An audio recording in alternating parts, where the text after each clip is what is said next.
Hey everyone, how's it going? Welcome to Know Your Gear QA number 210, episode 210. That's a lot of episodes, and a lot of you have been with me the whole ride, so thank you so much for that. Hope everybody had a great week. It's been a good week. I had some cool things happen. I hope you guys also had some cool things happen as well. If you're new to the show and you want to get my attention, at least so I know you're not talking to each other, put the question mark at the beginning of whatever you're talking about, whether it's a question or a statement. I just know it's for me and not for each other. Also, if you're watching the rebroadcast, I timestamp all the stuff we talk about so that you don't have to watch the whole show. You can go right to anything that's interesting to you and see if, something came up during the show. I think always something comes up at least once that's at least interesting to somebody, but you never know. And as always, thank you guys for joining this live podcast. I feel very official sounding in my voice. This live podcast is brought to you by.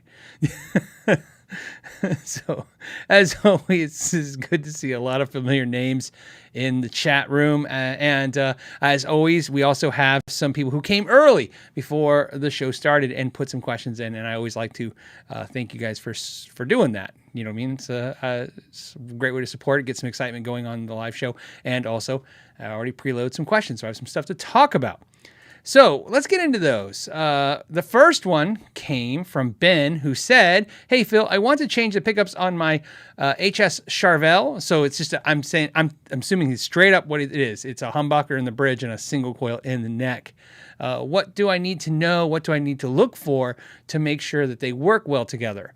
Thanks for sharing your knowledge every week. So, one of the things I don't like about that style of guitar, I mean, the humbucker single coil combination, is that sometimes if the single coil is weak and the humbucker is overbearing, man, when you switch it, it's just, to me, it's just like dives your volume out. And that's not something I personally enjoy. So in those kind of guitars, I like to either go with a lower output pickup in the bridge, maybe something like a PAF pickup from DiMarzio or the 59 from Seymour Duncan, or something lower output, and then match it with something like traditional single coil. A lot of players, especially in a Charvel, are going to go super distortion. They're going to something hot, a full shred, something like that. They're going to put something else in there more aggressive. But to me, if you go aggressive in the humbucker, I think you should go aggressive in the neck pickup and put maybe a mini humbucker in the neck pickup. I really like mini humbuckers in the neck pickup of guitars. Paul Reed Smith, he'll call them narrow field pickups, where the field of what they basically can read is narrow. They're not very wide.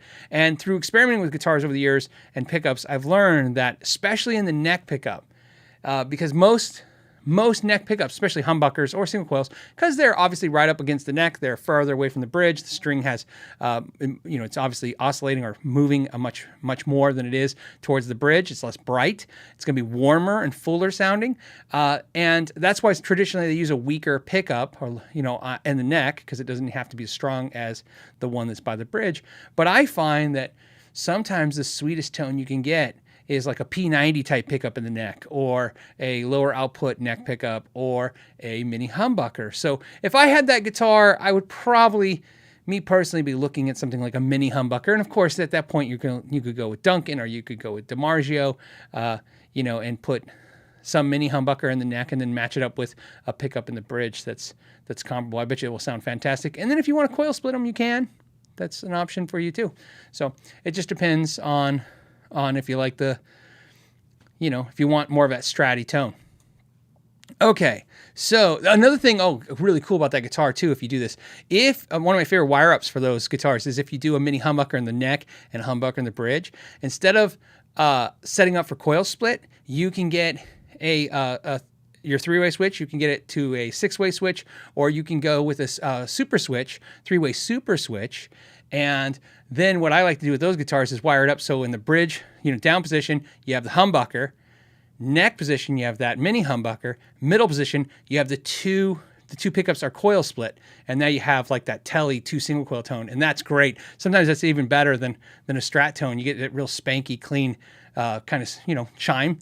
That's a really good wire up. You can do that with a switch too. You don't have to actually, a mini switch. You can do it several different wiring ways to do it, but I like to do it with a 3-way super switch.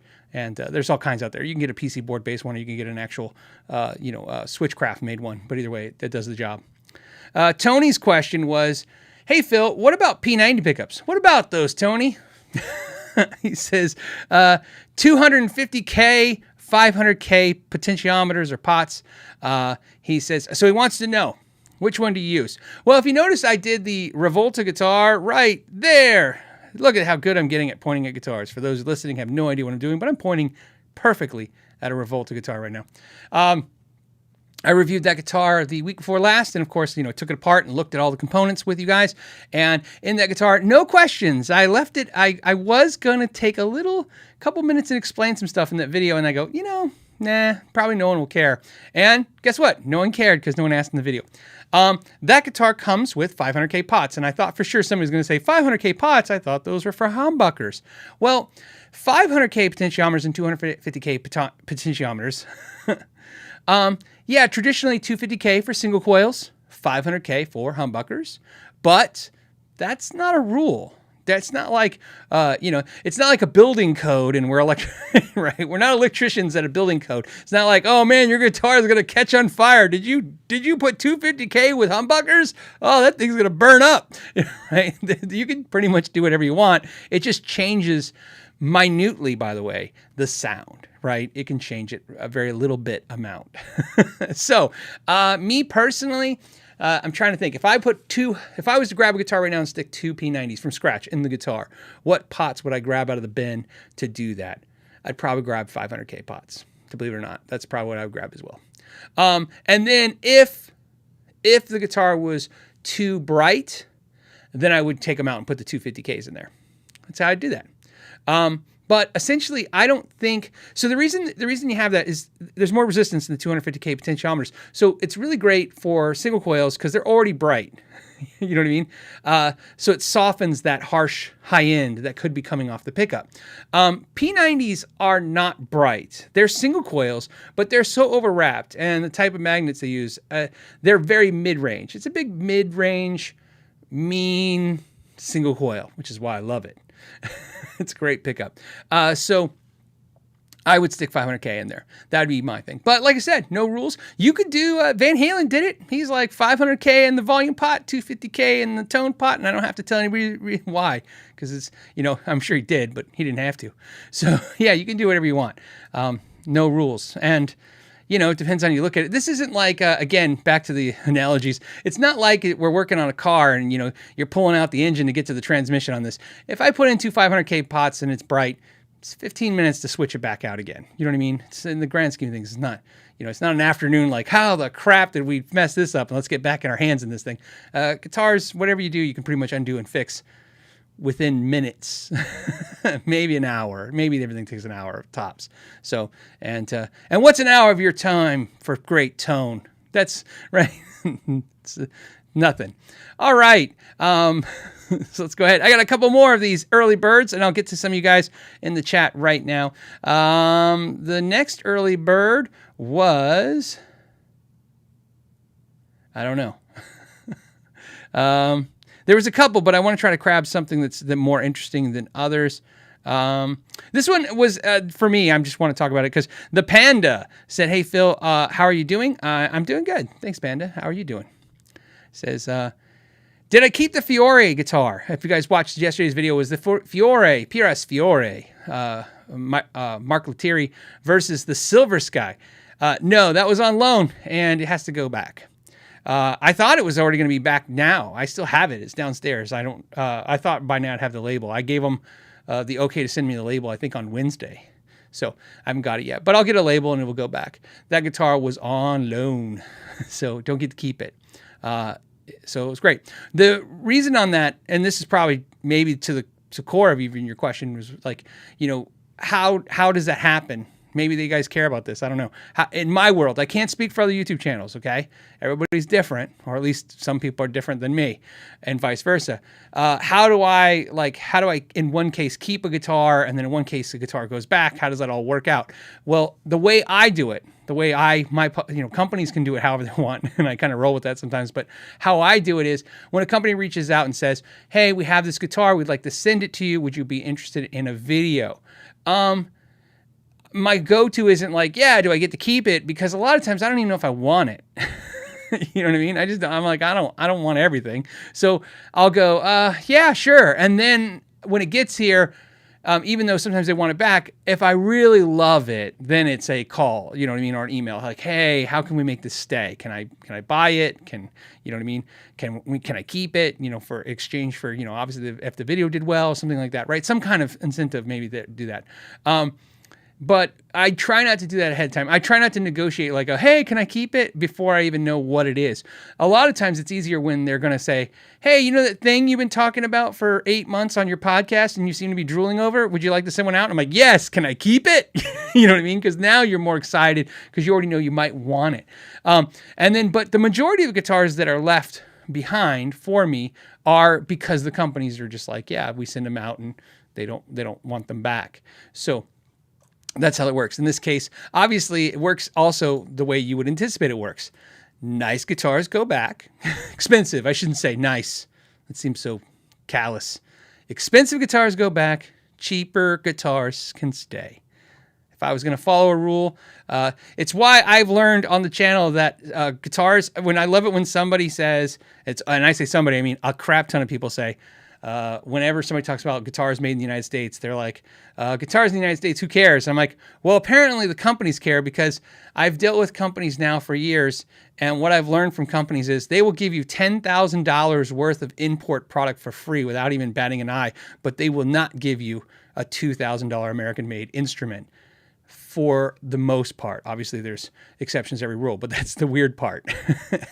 So, and I know I've thrown everything at it. I've done things like, like, hey, a company will say, would you review some guitars? Would you like to review some guitars? And I'll say, yeah, how about I review these, 8 guitars, and then could you send like this, this nicer guitar, and then I could keep the nicer guitar? And they're like, no, but you could keep all of those cheap guitars. Inexpensive guitars, I should say. So that's generally how it works. So I just answered that. I know that's not the core of what Panda's question is, but I think people are curious about that. I think it's realistic. This is a new world. This didn't happen before. Before, people didn't go, hey, I think I'll make a video in my bedroom and put it on the internet, and then a company will send me free gear. That's just weird. Although the term we should never use is free, because no one wants to just give it to you. You got to do something for it. So that's what's the saying? There's nothing's free. Nothing's free. And that's not true. Let me explain why that's not true. Today, I want to share something really cool with you. One of the viewers, Jason, he was talking to my wife. I didn't know what was going on. My wife told me that she was talking to a Know Your Gear viewer about him wanting to send something to me. And I was like, okay. And so long story short, it showed up and I want to share it. I want to share it because I really, really love it. I don't know why this stuff really excites me. It just does. So Jason sent a couple things. First thing I'm going to show you is this. This is a coaster, for your coffee or your beer. It's made of wood, and I think it's a coaster. It's got felt on the bottom. It looks like a coaster, and it's all like laser cut, engraved. He even got the mini little Phil McKnight signature in there. How badass is that? That's a cool coaster. The only thing cooler that would make this coaster cooler is if he made a matching cup where this looks like a sticker, right? This looks like somebody stuck on a foil sticker on a black cup. Nope. This is a stainless steel cup, and then this is a black, like, I don't know, hardened wrap. It's like hard plastic. And then this is all laser cut into the cup, right? Cut in. And it looks fantastic. This is, by the way, what I'm drinking the water out of today. And maybe later a beer. And then he made me another one. Look at that, with lids. Whoops. Sorry, Jason, man. He's watching this. He's like, man, this guy can't even hold these cups right. Look at that. I don't know why the Know Your Gear logo, when people make things with it and send it to me, it's weird. I don't know why I get so like googly over it. Just like, you'd think I'd be sick of looking at this thing. I'm just like, oh, that's so cool. And it brought up an idea, and I want to tell you guys this, and this is what I'm about to tell you guys is obviously public. So obviously you can hold it for true. A lot of you out there have a lot of talents. I've had some of you guys make some paintings of the Know Your Gear logo. Some people have made me cool stickers, cool cups, cool signs. I have signs with I have a lot of Know Your Gear stuff that people send me. I love it all, by the way, all of it. Action figures, right? Funko Pops. And you guys have these talents to make these things. I want to explain this. I have a rule, and we've talked about it a long time ago, but sometimes it's a good idea to remind people. If you buy a Know Your Gear shirt and you take a picture and you send it to me, I'll put it in a video. That's a guarantee, right? If I don't put it in a video, it's because I missed it. Please, if you've ever sent me a picture and you've never seen it, just resend it to me. I promise. The odds of me screwing it up twice, not very likely. So please do that. However, you don't have to buy a Know Your Gear shirt or merch to send me a picture, okay? And this is why I'm saying it's public. What I'm saying is public. I own the trademark Know Your Gear. I own that logo. And the way I look at this is this. If you want to make that logo on a cup or on a shirt or anything you want for yourself for personal use, please, I have no problem with that. And I'm telling you that so like if you don't want to buy one of these mass-produced shirts that we send out that just really just are there to support the channel, let's be honest. I don't make the shirts or anything. But you want to, you have talents like this and you want to make stuff cool like this laser engraved stuff and you want to make this for yourself, that's fine. Please make it for yourself. No problem from me at all. Now, here comes the kick. I know what you're saying, but, don't sell it. That's not true.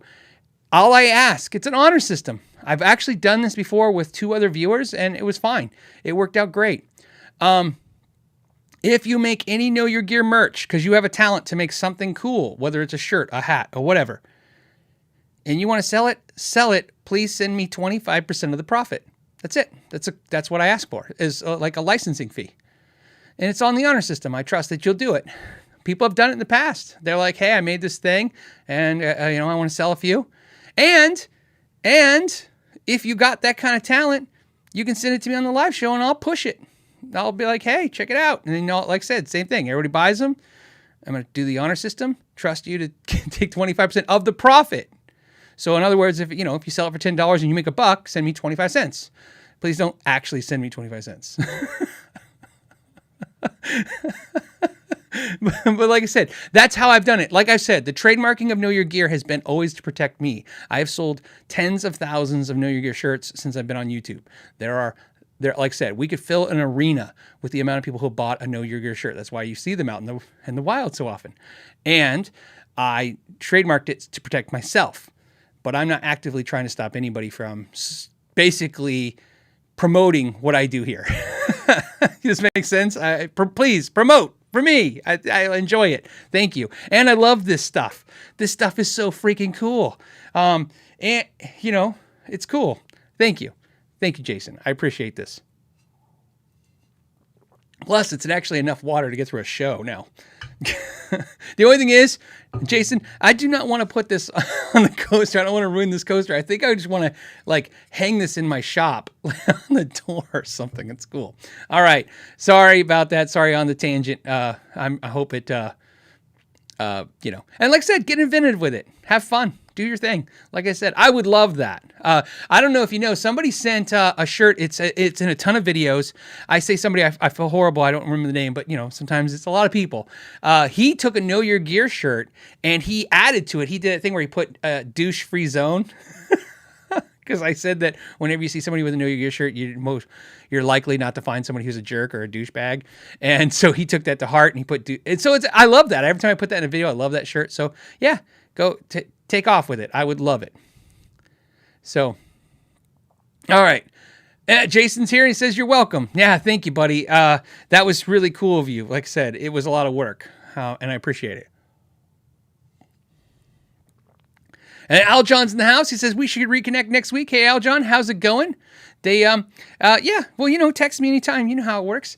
I'm faster at the text than anything else. It's the only way to really get communication going with me because, I usually have my phone with me. Usually. I say that, but sometimes I'm really notorious for leaving my phone. Okay, so let's get back to work. Otherwise, it's going to get weird. Okay, Jack Stove. This is out of order of what the super chats came in, but I just want to say, it says, will you make a KYG vector file available? Jack, I have no idea what that is technically, but I know what you're asking me. And the answer is yes. If you are legitimate, right? Please don't waste my time. I don't have time to give. If I was rich, I'd hire somebody and then I'd have time, but I don't have time. Okay. So, if you're legitimate, like in other words, you want to do something for real, you're not just like planning in your head and you might do it in 6 months. All you gotta do is send me an email to the either Ask Know Your Gear or the P McKnight 7. Doesn't matter which one. Just put in the subject, whatever it is, the subject, want to make a thing. I'm going to forward you immediately to my wife's email. That's why I said, please be legit, because I'm not going to, that's what it is. Actually, it's not my time I don't want to waste. I don't want to waste my wife's time. I'll send it to her. I'm pretty sure, I'm not 100% sure. I'm pretty sure, though, that Jason, that's what he was getting from my wife, was that file. Jason's in the comments. Please put in the comments something to that degree. That's probably what she does, because she literally does all that stuff all day. So yes, whatever format thing you need or whatever she'll do that. And I think she'll even, I know she will. She'll help you if you need slight design differences in the logo. She has hundreds of different variations and stuff. So yeah, she'll do that stuff. No problem. So Landon Bailey's in the house. What's up, Landon? He says, happy Friday. It is happy Friday. It's happy Friday for me because I got a new amp today that I can't tell you about.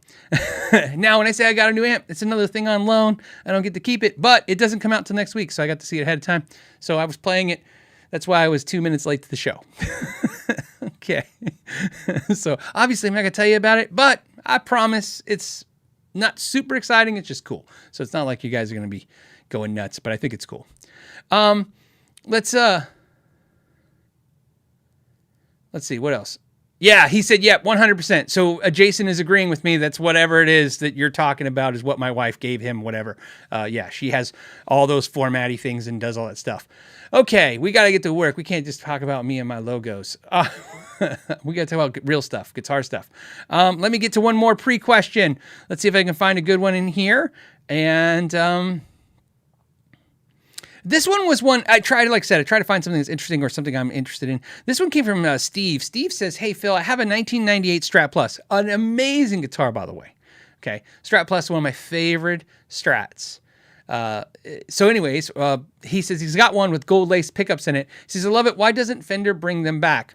I don't know why they don't bring back the Strat Plus. It's a weird guitar because the resale value on those, see, when you're a company and you want to bring something back, it makes total sense to want to bring something back that you literally, if they slap a price tag on it new right now, that's what they would, are basically what they're going for used is what they would probably sell them for new.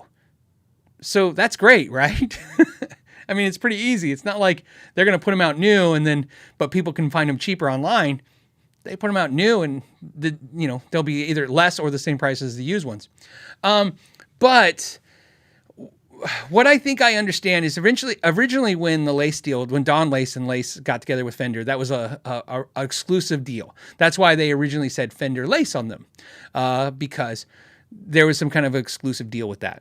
And then slowly that deal went away or timed out or whatever. And then Lace started selling Lace outside of Fender. So remember, for a time, Lace was only available in a Fender guitar.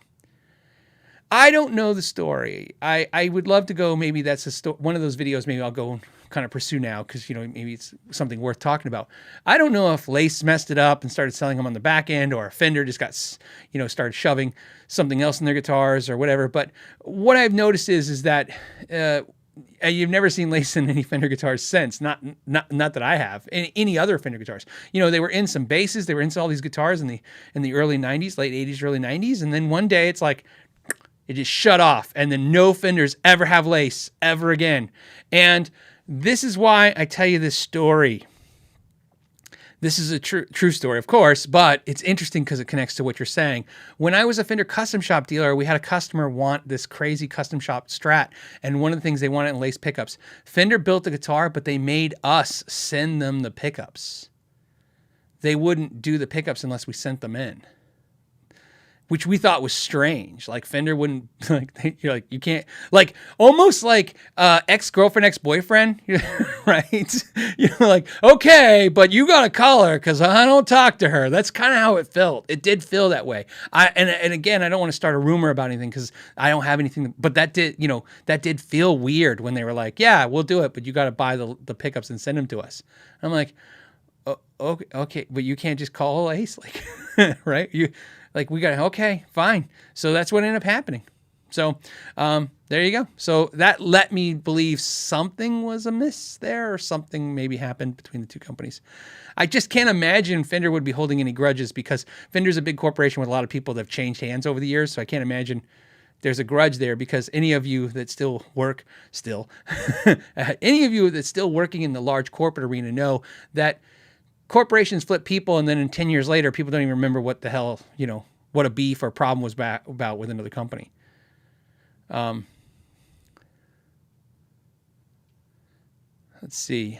Landon's saying, he's on the same subject, so I'm going to hit it. Landon's, what he's saying? He's saying, I managed to get some Fender lace sensor pickups, Dookie red humbucker and blue, on eBay around 2005. Someone pulled them from a guitar and sold them. I got them around $40 each. Yeah, see that? I mean, that's like that. I love when the lace. I have a lace sensor set in one of my Strats, I'm trying to figure out how to do a video with lace sensors. I have the dually. I have the red dual dually, which is dual red, and I have red, white, and blue, and I have the gold set, and I have a purple, and I have a bunch of them. I just because of what's wrong with me?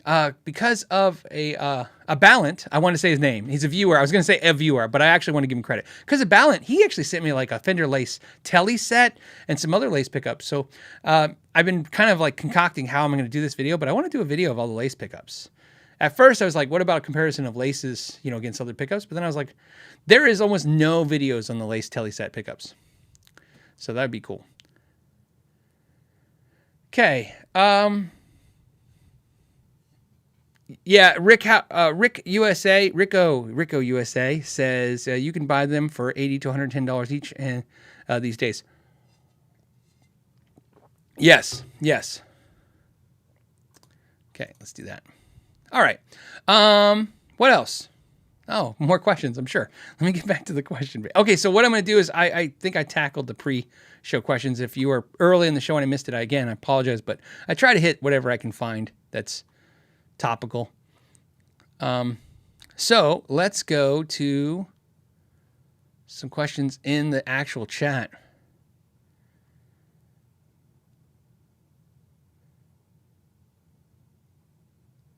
Sean Brooks, I don't know why this popped in my head, but you said he wants to know, do I play video games?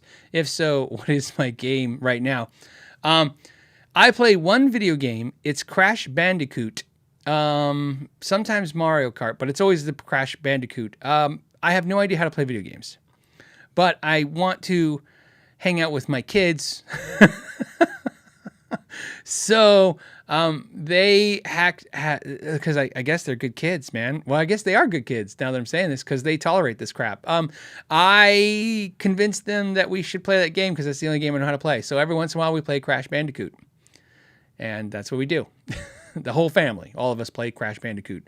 While Crash Bandicoot has rules. Ready? So like I said, sometimes my son puts in the Mario Kart. Okay, but we do Crash Bandicoot on that. Whatever. I know it's different game systems. I know nothing about video games, man, but I just know there's different game systems. But here are the rules. I only play Crash Bandicoot, or maybe that other game, but the audio has to be turned off on the TV, and we have to listen to music. So I have the radio blaring in the room while we all play Crash Bandicoot. So that's it. I've also once played Battlefront Star Wars, but I got sick of it. In fact, I won't play it anymore because my son, I'm horrible at it, and all he would do is just blow me up, and I would, how you flip. It's just annoying to me to get blown up. So yeah, video games aren't my thing. Like I said, it's a very boring thing if you want to try to poke outside the guitar realm with me. You'll notice, like, I don't really dip too far out of guitar stuff or music very much. Okay.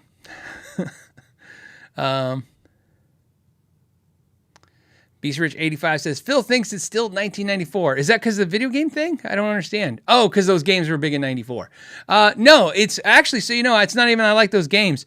I just know anybody can play a racing game. So I told them to buy those games. I said, go buy those games and we'll play them. But I'm not going to try any new games. I will sit sometimes while I'm working and watch them play the other games, though. And they look really cool, but I'm not into it. Okay, let's get into some other questions. We'll talk about guitar stuff. It'll be cooler, I promise, than video game stuff. Greg did a super chat. He said, hey, for never taking off a Friday and leaving us hanging fun. Dude, I appreciate that very much. Like I said, it is fun to do this every Friday. And it's not hard, but yeah, every once in a while I'm like, sometimes I got to rework the schedule, but if I can I'll do whatever it takes to not miss an episode. Lidvey says, any experience with non-reverb Princetons? They're very different. Crystal clear, won't break up, even turned up. I love mine, but never got to compare. I have played a lot of the Princetons, the non-reverb Princetons, including the new 62 reissue one they have. Very cool amps. And like I said there's a lot of great amps. Those are great amps. But when it comes to Princetons and me, I figured out, I like the 68 Princeton. I don't know what it is about that amp. It's like when I use it for home practice and stuff, and it just sounds great. I even learned, whoa, my voice I almost like, excuse me, sir. Army training. Anyways, I'm going to tell you right now, I went to lunch with my friends today, and we talked for 2 hours, which is something I know not to do before a live show, and I did it anyways. But here's what I'm trying to get to is this. I like the Fender Princeton 68 Princeton so much that, as some of you might have paid attention to, I bought the limited edition green one. It's a seafoam green with a greenback Celestion 12-inch speaker in it. Liked it. Didn't love it. It's because I really like my 68 Princeton original. That's it. I just like that. I just like this one. In fact, there might even be a bigger problem than we realize. I don't even know if I like all of them. I think I just like this one I have. There's just something about this one I have that I like. And then when I try other ones, I go, oh, these are nice, but I don't know. It's one I have. So sometimes it happens. Just something is about, And so you guys know, if you want, if you're interested in that amp, I took that amp and a bunch of amps and like 20 guitars over to Zim's Guitars in Mesa. So, if you're in the area, he's got a crap ton of new guitars and amps. I took a bunch of stuff there. It was 2 trips in the car. So so there you go. Check out cool stuff. Anyone interested? Because I thin the herd as we speak. So, and I'd like to, actually, that's not true. I didn't thin anything. I literally had got some stuff, and so stuff had to go. Okay. We're going to go to the next thing. Jay. All right. Jay Torrey says, hey, Phil, ever tried a Babix 6-point tremolo? Thinking about putting one in a Beretta Special. So I have tried one. They're cool. Like I said, all of those aftermarket, kind of like what I call the high-end bridge replacements, are good. I have found very few of them that I was like, there's an issue. I don't like something about it. It's really just a cost analysis thing. You know what I mean? If you're okay with what these things cost to upgrade the guitars, then do it. My problem sometimes, I do them all the time for customers, and I like them, as you guys know. I like the Vega trim. I like the Babix. There's a ton of bridges I like. But sometimes I'm just happy with the basic Fender tremolo too. So it's hard for me sometimes. You know what I mean? Although I appreciate those bridges and there's things I like about them, I also don't hate a cheap bridge. You know what I mean? As long as the thing stays in tune, that's all I care about. But in most cases, staying in tune has more to do with the nut being cut wrong than anything else. That will cause so many more problems than a bridge. Even when people talk about knife edges and all this stuff in the bridges, all those things factor in. But if the nut is not cut right, none of that stuff will matter. So once you get that right, you find a lot of things come into play and start working really well. And that even goes for really cheap bridges. I've had really crappy pot metal, $99, I was going to say $199, but I mean $99 guitars with bridges in them that just I could dive bomb and stay in tune. If it all works out, it works out. The only thing about the cheap bridges that I will tell you, and somebody's probably commenting right now, is they are notorious for when they do work over time, they wear because they're cheaper materials, and then they stop working as efficiently and as well. That I've seen as well too. But, you know, when they wear out, you replace them. It's one of those things that's kind of a tough thing to talk about. You know, I understand the logic if you're on stage, if you're touring, if your livelihood is if you screw up and the audience doesn't like what you do, you're out of a job. Sure, replace stuff, make it better. If that's not the case, sometimes I like well, if it works, wait till it wears out, then replace it instead of, you know, instead of ripping out a perfectly good piece of equipment out of a guitar to put something in that's slightly better if the other equipment wasn't defective, right? Just because you think it might go defective. Like I said, I see both sides, and obviously I never argue the logic with the customers when they ask me what to do, but I'm talking about what I personally do. When I personally do, I try not to remove stuff unless it bugs me or it's defective. Actually, it's just defective. It doesn't matter why it's defective. If you have a bridge and you think it's not working to your standards, then replace it. But otherwise, I leave stuff alone. The saying is, if it's not broke, don't fix it, is what I'm trying to say. I go with that a lot. This happens a lot with pickups, by the way. A lot of players replace pickups all the time. I really can't get my head wrapped around it. And I've tried all the ways over the years. They buy a guitar and the first thing they do, like, they go, hey, the guitar got here at 1 o'clock today from the UPS. I got it. I came right to you. We got to rip out these pickups. And I'm like, what do they sound like? I haven't even tried them yet. I'm like, what if they sound good? Can we try them? Can we? Right. So sometimes, you know, sometimes they're great. I don't know, 70, 80% of my guitars are stock, for sure. Absolutely, without any question. And I'm pretty sure I'm rounding down. So sometimes you don't have to fix it.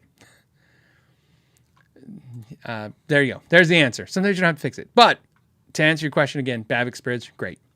All right, Jesse, he says, I just picked up a Fender made in Japan jazz bass accidentally on Reverb. I want to hold on this question just to kind of talk about that statement. Because right now there's 958 people, and there's got to be, unfortunately, a percentage of you that may understand that statement on multiple levels of what that means.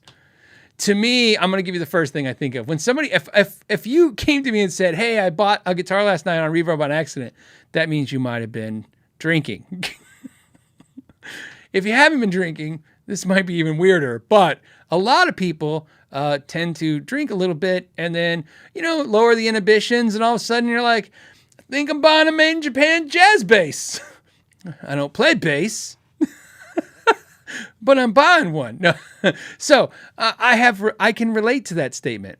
If you weren't enjoying beverages, well, then there's other things you can do as well. But I'm trying to think of the other reasons why you would accidentally do it. Because it definitely wasn't because you hit the button, because there's multiple buttons to hit. So I'm going to go with maybe you were enjoying a beverage and then you accidentally bought a made in Japan bass. And I'm not condemning you for it.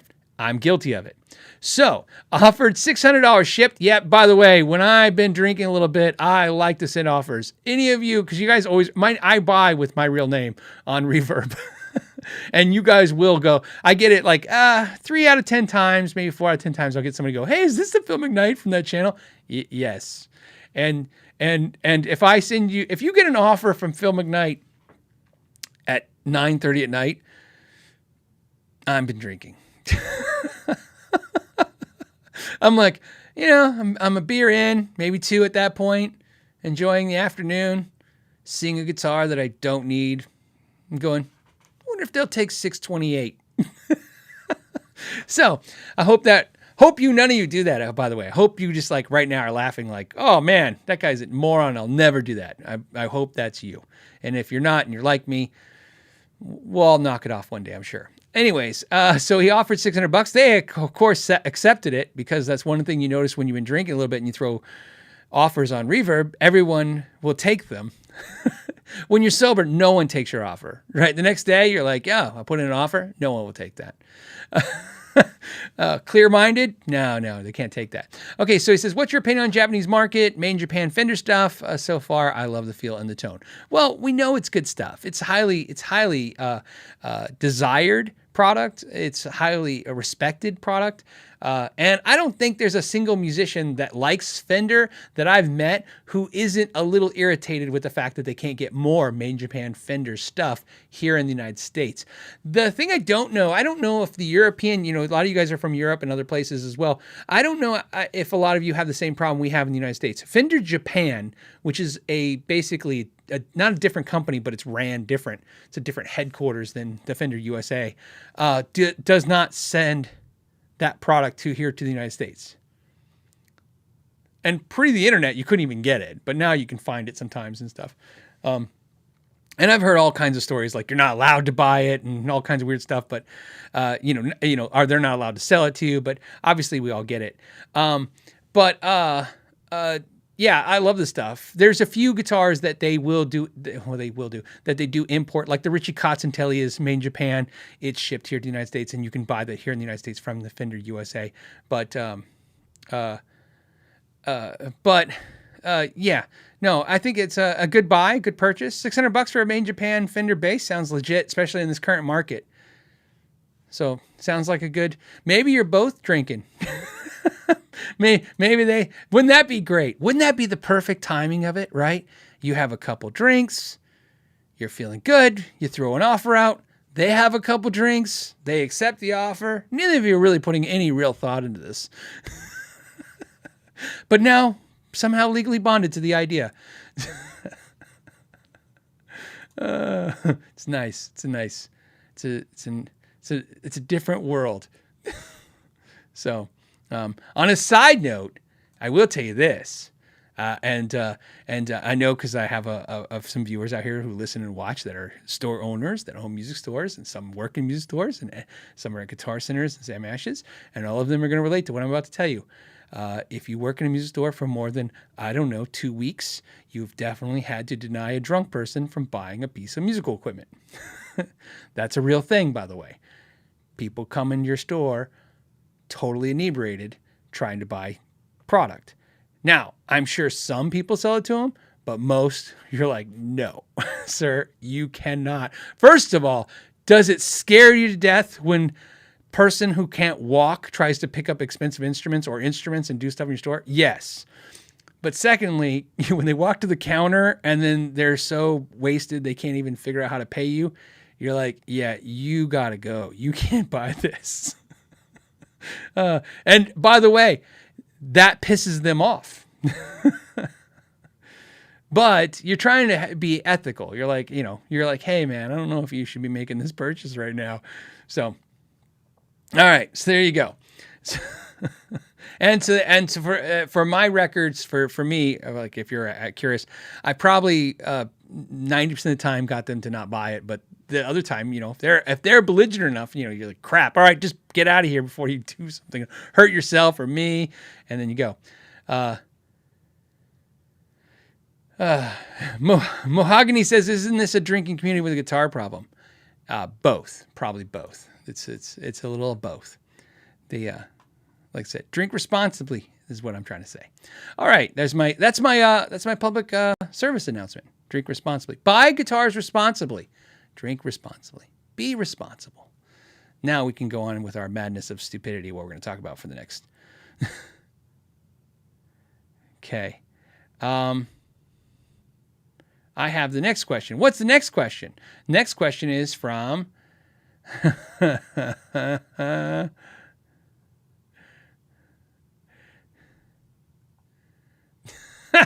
right, ready? Tabawaka Takabakawa. Tabawaka Tawakaba said, last week you tried to pronounce my name, and I was afraid it might have given you a headache. Here's a few bucks for aspirin and a beer. Your choice. Thank you. But by the way, I still love that name. I don't care if I'm wrong or right. I don't even care. That is just Tabatakawaka. Dude, I have no idea. But it's great. It's still a great name. Ian says, Fat Cat Clone 2 wire and humbucker sound out of phase together. Is this fix swapped active? Holy crap. Okay. Fat Cat Clone 2 wire. So he's talking about Fat Cat clone. So it's a Fat Cat is a type of a Fat Cat is a humbucker shaped P90 pickup. He's saying Fat Cat clone, so I'm taking that as the Fat Cat is Seymour Duncan brand. He's got a type of pickup like the Seymour Duncan, but not the Seymour Duncan. That's how I'm reading this, by the way. 2 wires, which means he has 2 wires, hot and ground, no extra wires. And he says, 2 wire and humbucker sound out of phase together. So basically saying when he runs them together, I'm assuming obviously in the position where they're both on, they sound out of phase together. Is the fix swapping the active and the ground on the Fat Cat? Yes. That was a little confusing, but I followed it and I'm pretty sure. But the best part is, yes, that is the correct answer. So that happens a lot with pickups, right? Sometimes you get this out of phase, very nasal sound, as I like to say. And some people love it. Some people hate it. Depends on what you need. Sometimes that nasal sound really cuts through a mix. That's what's really cool about it. But as a standalone sound, sometimes not the best sound ever.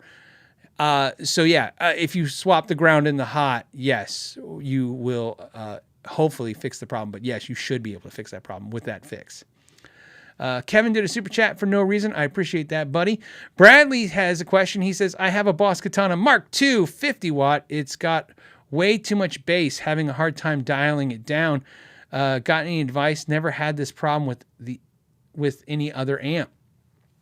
Yeah, that's really strange. I had the Mark II 50 watt Katana and I'm on a second floor of the house. And so there's, obviously this is a wood floor. And it still wasn't that bassy. So that's really strange. The only thing I can tell you is here's the fix you need to think about. So if your process was like, well, maybe I'll turn the bass down, that's not exactly what you have to think about. You have to think about how the EQ range changes the entire amp.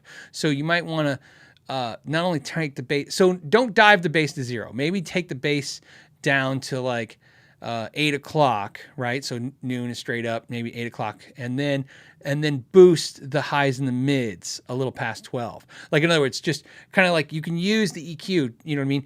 But don't go dramatic because sometimes it nets a horrible result. So for instance, like too much bass, go to 0. That doesn't always work. Or too much bass, take the highs in 10. That doesn't always work. It's a little bit of finesse. So what I'm saying is don't, and also another trick that's nice is don't look at the knobs. If that doesn't work, then sometimes what you want to do is kind of not close your eyes, but don't look at the amp. Turn the knobs, right? If you have a looper pedal, even better. Play something on a looper pedal. That's really great. So you don't have to think about it. You can just focus with your ear and your knobs. But otherwise, strum a couple chords and just adjust the knobs. Don't worry about, everybody, I think what happens is you're like, I don't want bass, so I just react. And I want more of this, and I just do this. And you turn knobs in a very logical way, right? I want more highs, so 10 on highs is the most highs. But that's not really always how it all works. You have to kind of finesse the EQ a little bit, and you'll scoop it out a little bit more. I think that will net your result. This is actually another problem with amps on the opposite side of the spectrum. Sometimes people are like, the amp doesn't have enough low end, and they take the low end knob and they take it to 10.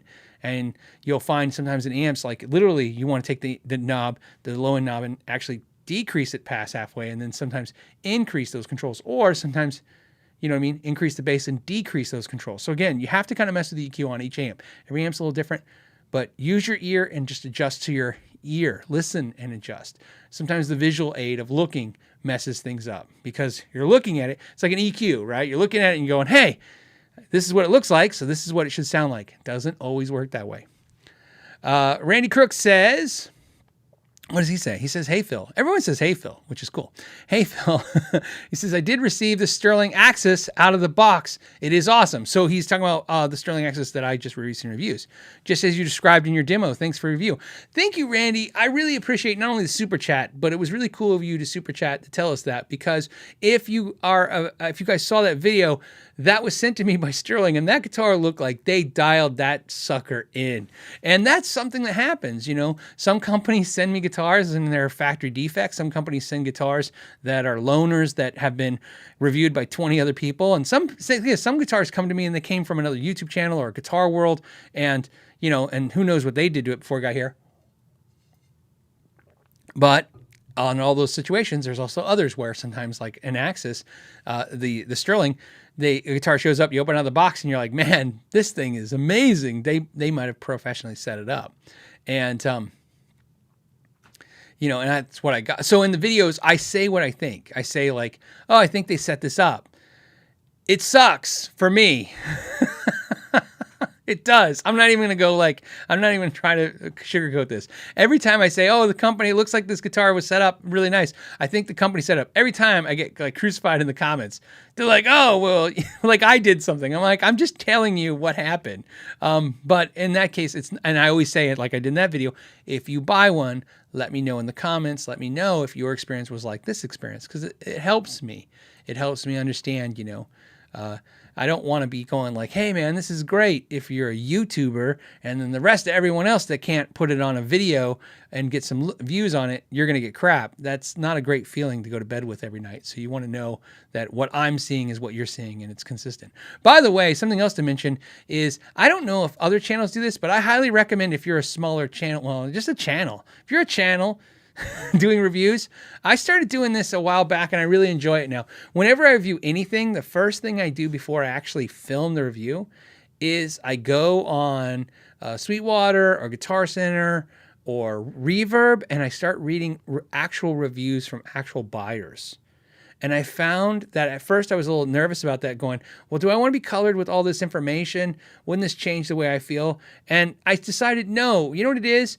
It's really nice, and sometimes I'll do it afterwards. Sometimes I'll do the video. If I'm worried, I'll do the video and then I read them afterwards. But what I've learned is sometimes when I say something about a guitar and I go, okay, this is what I think, and I go online and I read all the reviews and they're basically echoing what I thought, it's very reassuring to know that. And you feel pretty confident, like, okay, you know, I didn't try more than one, because that's the sucky thing. I didn't try 20 of these same guitars. I tried one. So how are they? Well, I don't know. And I find a lot of times that what I think is what a lot of people that put the comments about the ones they bought thought. So very cool. Okay. Then we have Rob Baker. Rob Baker, not the channel, the cool dude from New York. New Jersey, I think, which is probably why he's Rob Baker, New Jersey. He says, hey, Phil, I love the Fiore vid and the tones. Any reason I couldn't wire my HSS Shure the same way? Isn't wired for coil split from the factory. That wiring is very, very basic. I took so something I'm starting to do now, I don't have anything to give to you guys, so please don't ask me. Don't send me an email, please, because I don't. But so you know, what I'm doing now is I'm cataloging everything I review. So every guitar that I review now, I actually take a stamp of the neck profile and I write it down and all the information and the stats and the wiring and the schematic. And the reason is because I already have a database of repairing, database from repairing guitars and stuff and information like wiring, schematic stuff. But I started thinking about that for that reason. What my long-term plan is to write a book. No, absolutely not. My long-term plan is to have some kind of form of like a place to send you to for that. You know, like, hey, click on this and there'll be all this stuff. But there's no way if you guys email me, hey, can you send me that schematic? I would have no time to do it, even to do an attachment and send it. It would be too many people. So what I need to do is when I'm ready for it, tell you guys, hey, here's a database of 50 different guitars or 100 different guitars I reviewed, and their neck profiles, stamps, their the measurements, the wiring schematics, and then literally you go to a database and do it. You know what I mean? And you download it off a PDF that I put out and stuff. But I'm letting you know I'm collecting that data now. It sucks because it's got to be at least a year or longer before I'll even have it available for you guys. But let you know I'm working on it. Something I thought would be cool. But yeah, you can absolutely wire that, Rob. The Convert says, hey, Phil, I'm starting to get interested in small combos. Okay. Under 20 watts, 12-inch speakers. I love my Vox AC4 and the Supro 10 Delta King is on the way. What other small combos would you recommend? Stay cool. For low watt ones, well, you got the AC4. I like the AC4. The AC10's obviously there, but the AC4 is cool. For combos, I like the Dr. Z Maz 8 or the Maz 18, but the Maz 8 would be more in your wheelhouse for what you're looking at. The Blackstar Studio 10, love that amp, love it. I have that. That's what I'm playing down in the shop, and it's really cool. If you can find the KT88 version, I like that even more than the one I got, but they didn't have one, so I couldn't get one of those. What else? I'm trying to think. Let's see if I can give you one more. As I look around the room, but I don't have a whole lot of 5-watt amps and 10-watt amps. Trying trying to think of another one to mention. Just one more. That's 15 watts. A lot of them are 15 watts. Everything is like 15 watts. That might have to do for now. But those are some suggestions. I mean, to me, Supro makes great low wattage amps. You got one. Vox makes low wattage amps. You got one. Of course, Fender. Fender's great too. You hear me talk about it all the time. The Princeton, 12 watts or 15, depending on which manual you're reading. All Princetons are 12 watts and 15 watts. That's just how they're written. Okay. Lee Mack says, when it comes to modding a guitar, affordable or expensive, when it can no longer be called... Okay, I know where we're going with this question. When it can no longer be called by the model you mod upon. So where he's going with this question, I'm pretty sure, is he's saying, okay, when you mod a guitar, whether it's inexpensive or expensive, at one point when you mod it, is that guitar what it was, right? Is it that same model? It's a perfectly good question. It makes a lot of sense, right? I mean, technically, if you're a company, yeah, well, you mod a guitar, you take the Fender Strat, you slap some lace sensors in it, like we talked about, put a roller nut on the nut. That's a Strat Plus, right? That's a different model guitar. Sure, of course. You could call it whatever you want, but officially, everyone will still refer to it as, whatever base model it is, which is why you really don't get more money for modded guitars when you try to sell them, because ultimately the guitar will always be the base model or the model that you did without the mods. Fret Level Midnight said, hardest thing about modding a guitar is choosing the right pickups. After 3 years, my Harley Bentelli is finally upgraded with Fralin Blues specials. Can't put her down. I have Fralin Blues specials in my Telly as well. They're great pickups. Yes, tried and true. Hardest thing about modding a guitar is the pickups, is his statement. He's absolutely right. Fret Level Midnight, you're absolutely right. Yes. It's because you have to kind of guess what they're going to sound like. And even, no matter what you do, you just don't know. Okay, Jansen says, Phil, I love the show. Notice some Made in Mexico Fenders have been disappearing from their site. Oh, from Fender's site. Any inside info on any models coming out to replace them? No. Right now, normally I'd say, hey, maybe they got new models coming out. But it could be this, they don't have them at all, so they just want to stop people asking for them. Who knows? It's a weird time right now. But no, I haven't seen that. I haven't noticed that stuff is missing off the site. But I'm not shocked because either, like you said, it's summer's coming, so that would be the next launch, Summer NAMM, right? So here's my guess: if there's products missing off the Fender website, one of two probable results are going to happen. One, they're just removed and gone forever, so they can streamline. Because here's what I think is going to happen: COVID. Oh, and we'll get into that in a second. I don't want to get sidetracked. So they're removing the models and they're no longer available, or they'll have new models, like you said, coming out at the Summer NAMM. However, something to think about is this happened right after the last recession, and not like this is the same kind of situation as a recession, but it is have some issues that will literally cause this same result. I think a lot of companies are going to have to streamline. When you hear a company say, oh, we're back ordered 7 months, or we can't get the parts for this for 10 months, or this is the problem, or we can't get any more of this. One of the ways to fix that, besides waiting forever for the components that you can't ship, is streamline the amount of SKUs you have so that you can hyper-focus on having that inventory. So if you, somebody mentioned a question, I didn't address it today, but somebody was mentioning a question looking in the Fender catalog, 2004 Fender catalog and cool stuff, and today it's a no-brainer. There is almost no company that I can think of, and of course there's exceptions to every rule, but I'm saying for the majority, that if you look at a 2019, before COVID, 2019 catalog of their inventory, of what they make, all the different models, like if there was a physical paper catalog, like if you look through it, there's no company I can think of that catalog would be thicker with more things than in 1999 or in 2009 or 1989. I mean, look at a perfect example of a company thing down SKUs like crazy is think about Peavey. You used to get a Peavey catalog. It was like a Sears catalog.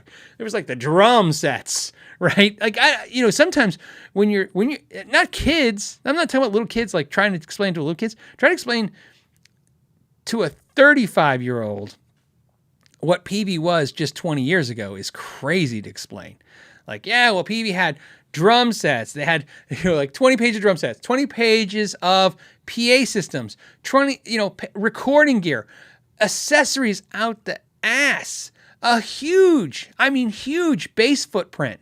The custom high-end American basses, low-end basses, all kinds of basses, mandolins, acoustics, banjos, you know what I mean?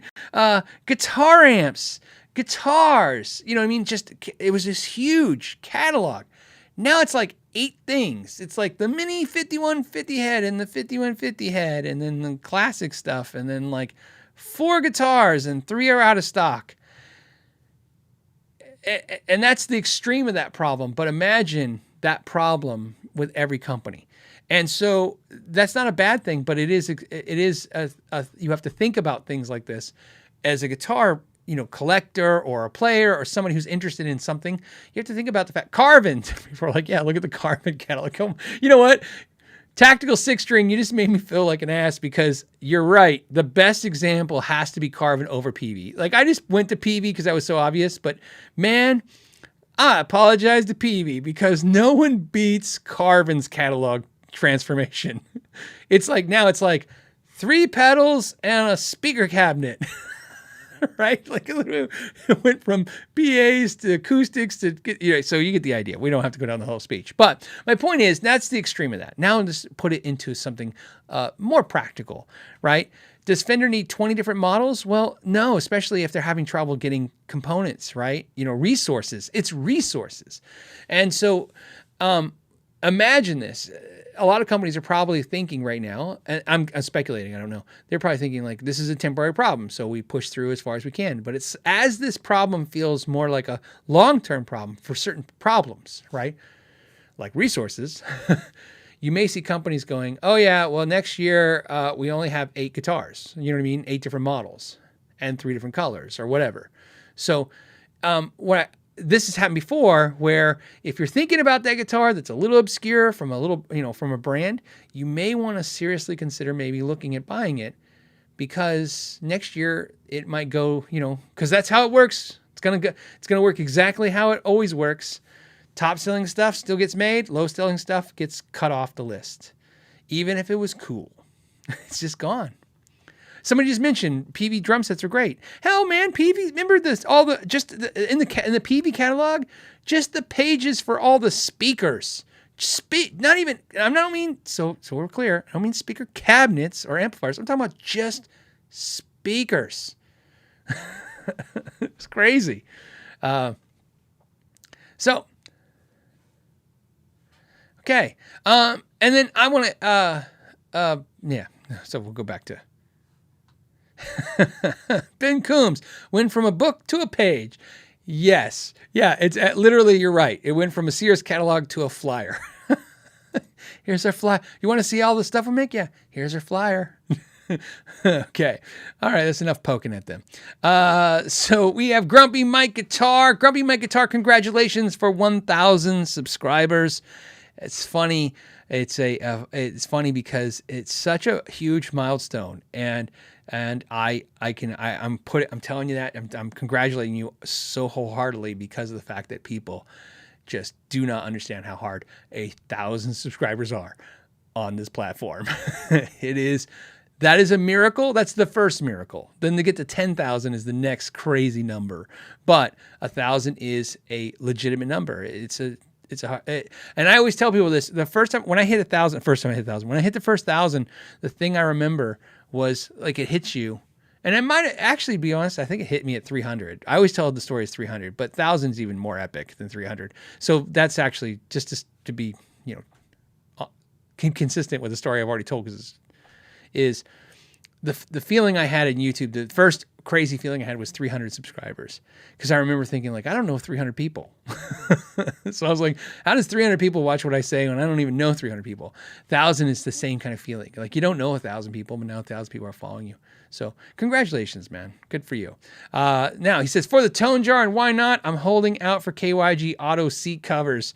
Do it and I'm in. No, you do it and I'm in. I don't want to make any KYG stuff. That's just more stuff I'll have to do, and then you guys go, "Hey, you haven't put out a video in a while." See, like that's the, you know what I mean? You can, like, I'm like, I need no more jobs. I got enough jobs. I'm just trying to keep busy with, or keep busy. I'm trying to keep up on all of them. So adding more stuff to me is not ever something I ever wake up any day and go, what else can I do today? Okay, so Jack Stowe says, will you make a KYG vector file available? Oh, I already answered this one. We already talked about this. Okay, thanks, because that's when I did out of order. Travis says, any single cut guitar is worth buying under $500. Oh, sure, of course. I mean, tons of them. I mean, you know, when you say under $500, let me have some liberties here. You know, I did the Sire one that was $550. That thing was sick. That was a great guitar. I really enjoyed that guitar. So that was a good guitar. Of course, you know, Harley Benton makes a good single cut guitar. I mean, a ton of companies make you know what? Oh man, you want a great single cut guitar? Get a solo used Schecter. That, if you can still, and I feel this is the time of, you know, in this COVID world, it sucks when I give advice like this, because now I'm like, I haven't looked at one in a year, so who knows? Maybe they're out of control, $800. But you were last time I looked, you could get a used Schecter solo guitar made in Korea, in World Factory, that plays and sounds amazing under $500. I don't know now. Maybe it is $500. I can't imagine it can't be more than that, but who knows now? Who knows? But yeah, lots of single cut guitars under $500, for sure. And of course, I'm only suggesting ones I've actually played and that I liked when I played them. Single cut PRS SEs, you know what I mean? If you can find them used under $500, you know, that's the thing you're always going to see. Like, you know, anytime somebody says, hey, best guitar for this price, you really kind of like got to look at used. Like once a budget is a thing, as a factor, right, for anybody, you're not really doing yourself a favor if you're not looking at the used market. You know, and then you just kind of pick through and try to find the right one. But a lot of single cuts like that. Trying to think if there's one more single cut I like. You know what? Actually, somebody brought this up. And I say somebody, and it was Unfreaking Believable says, Phil, this was from earlier. I didn't do the question, but it connects to your question, so we'll hit it. He says, any thoughts on the Charvel Desolation series? Any idea on the neck profile? Those Charvel Desolation guitars, you can get single cuts with like EMGs and stuff, and they're neck through construction. Fantastic. And I think you can still find those under $500. I mean, they were $250 before COVID, used all day long. But beautiful tops, beautiful guitars. They look amazing. They look like they're a $1,000 guitar. That's a great guitar, Charvel Desolation.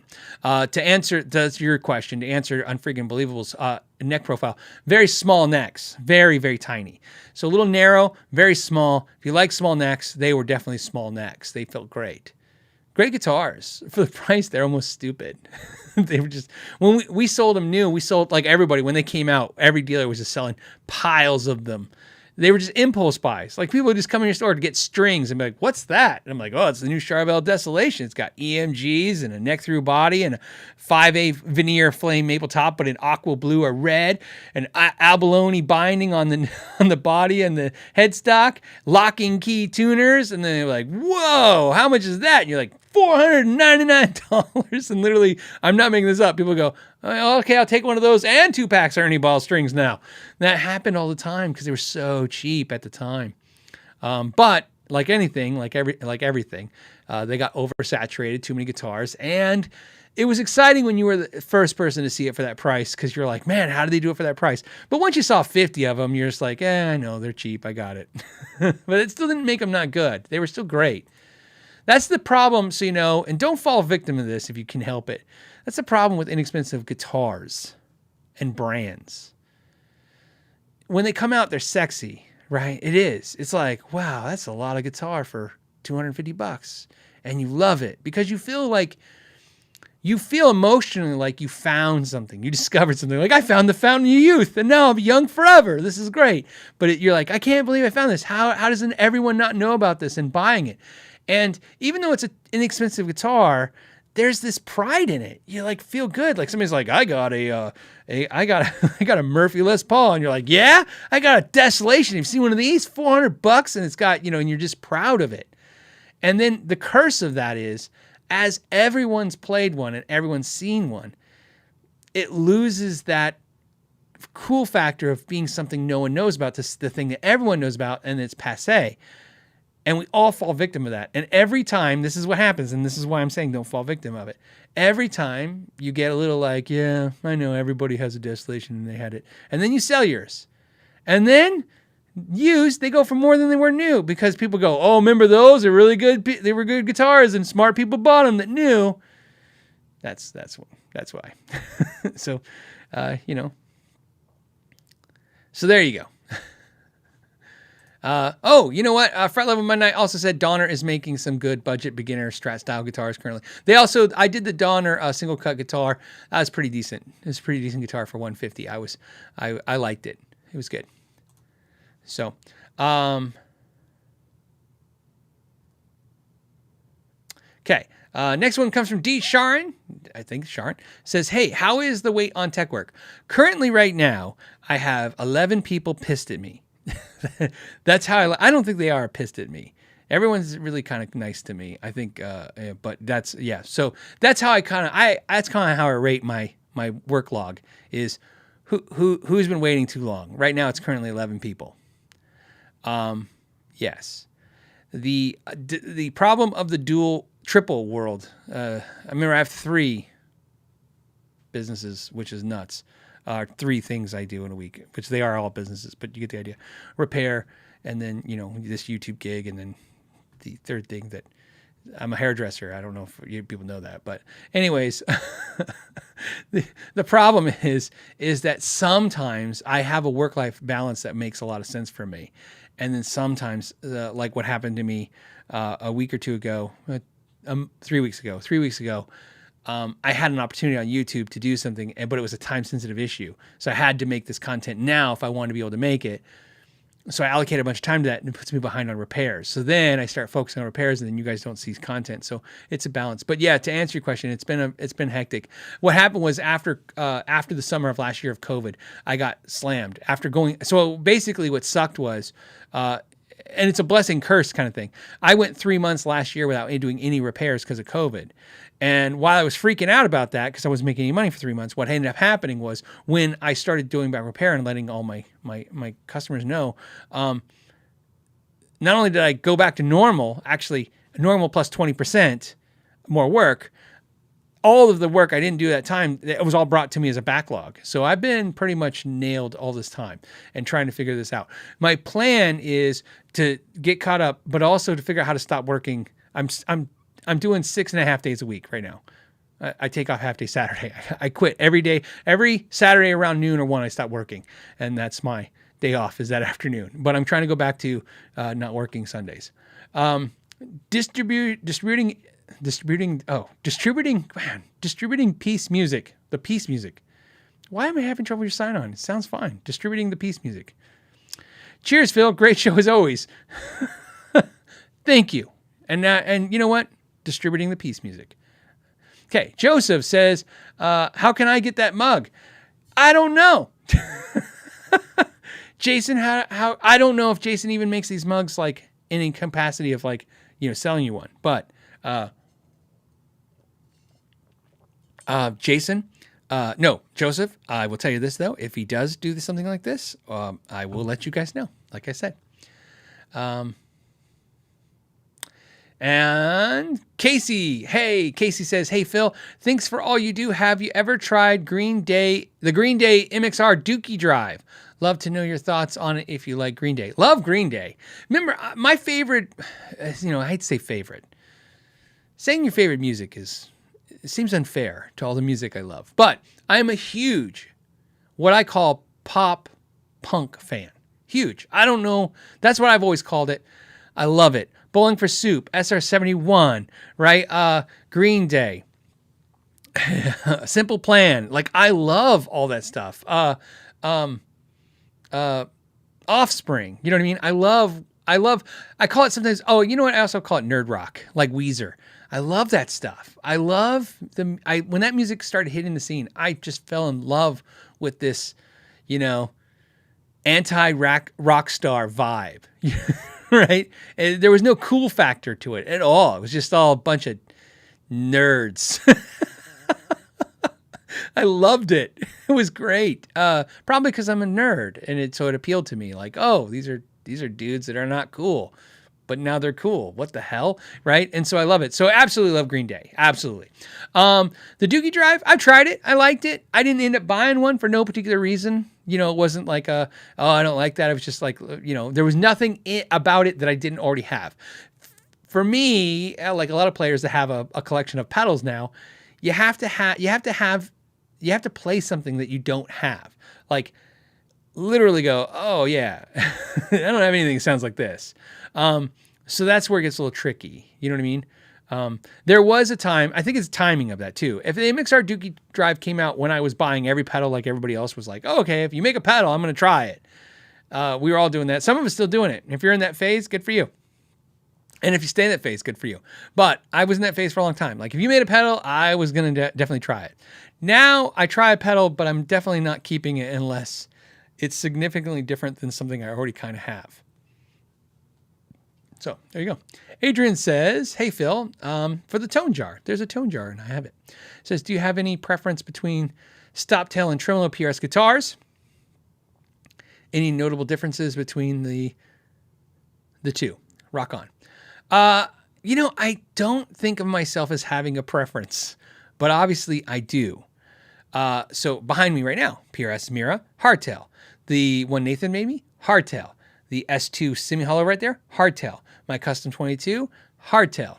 My hollow body, hardtail. So currently, out of all the PRSs I currently have, I only own one PRS now with a tremolo. It's my custom 24, and no particular reason. I think of myself as a tremolo style player. Like I use tremolo a lot. In fact, to the point where sometimes when I'm playing guitar with a tremolo, you'll see me reach for a tremolo going because I'm so used to having one.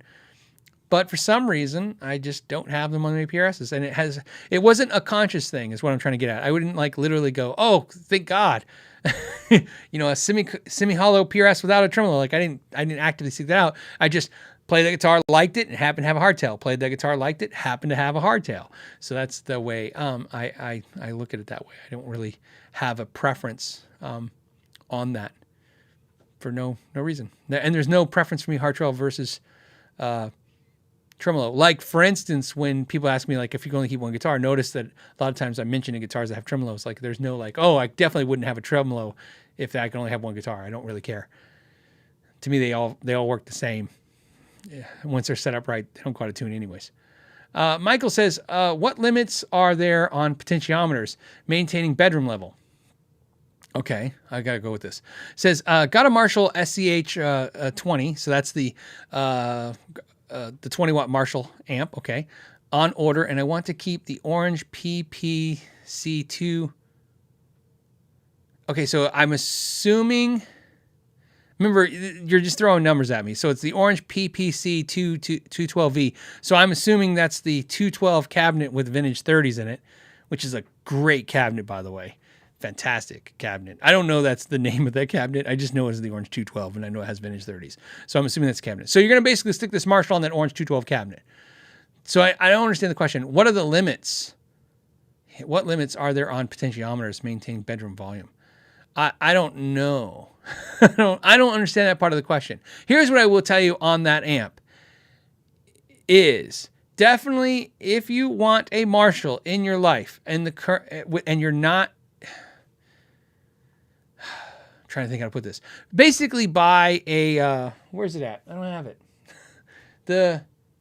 I was hoping to show you, but I don't have it out right now. I use the JHS volume black box pedal, but there's a ton of them. Like I said, I like that one. It's cheap, $45, but you can find all kinds. Get one and stick it in the effects loop of that amp.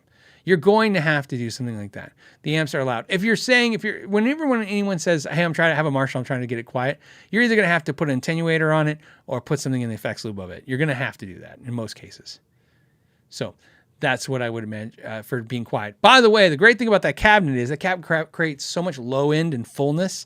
When you turn that amp really quiet, it's going to sound great because you don't need so much bass. You don't have to push air to get the speakers to create low end frequency. The cabinet will actually kind of be warm sounding, so it'll be fine. John's question is, any tips on setting up a fretless bass?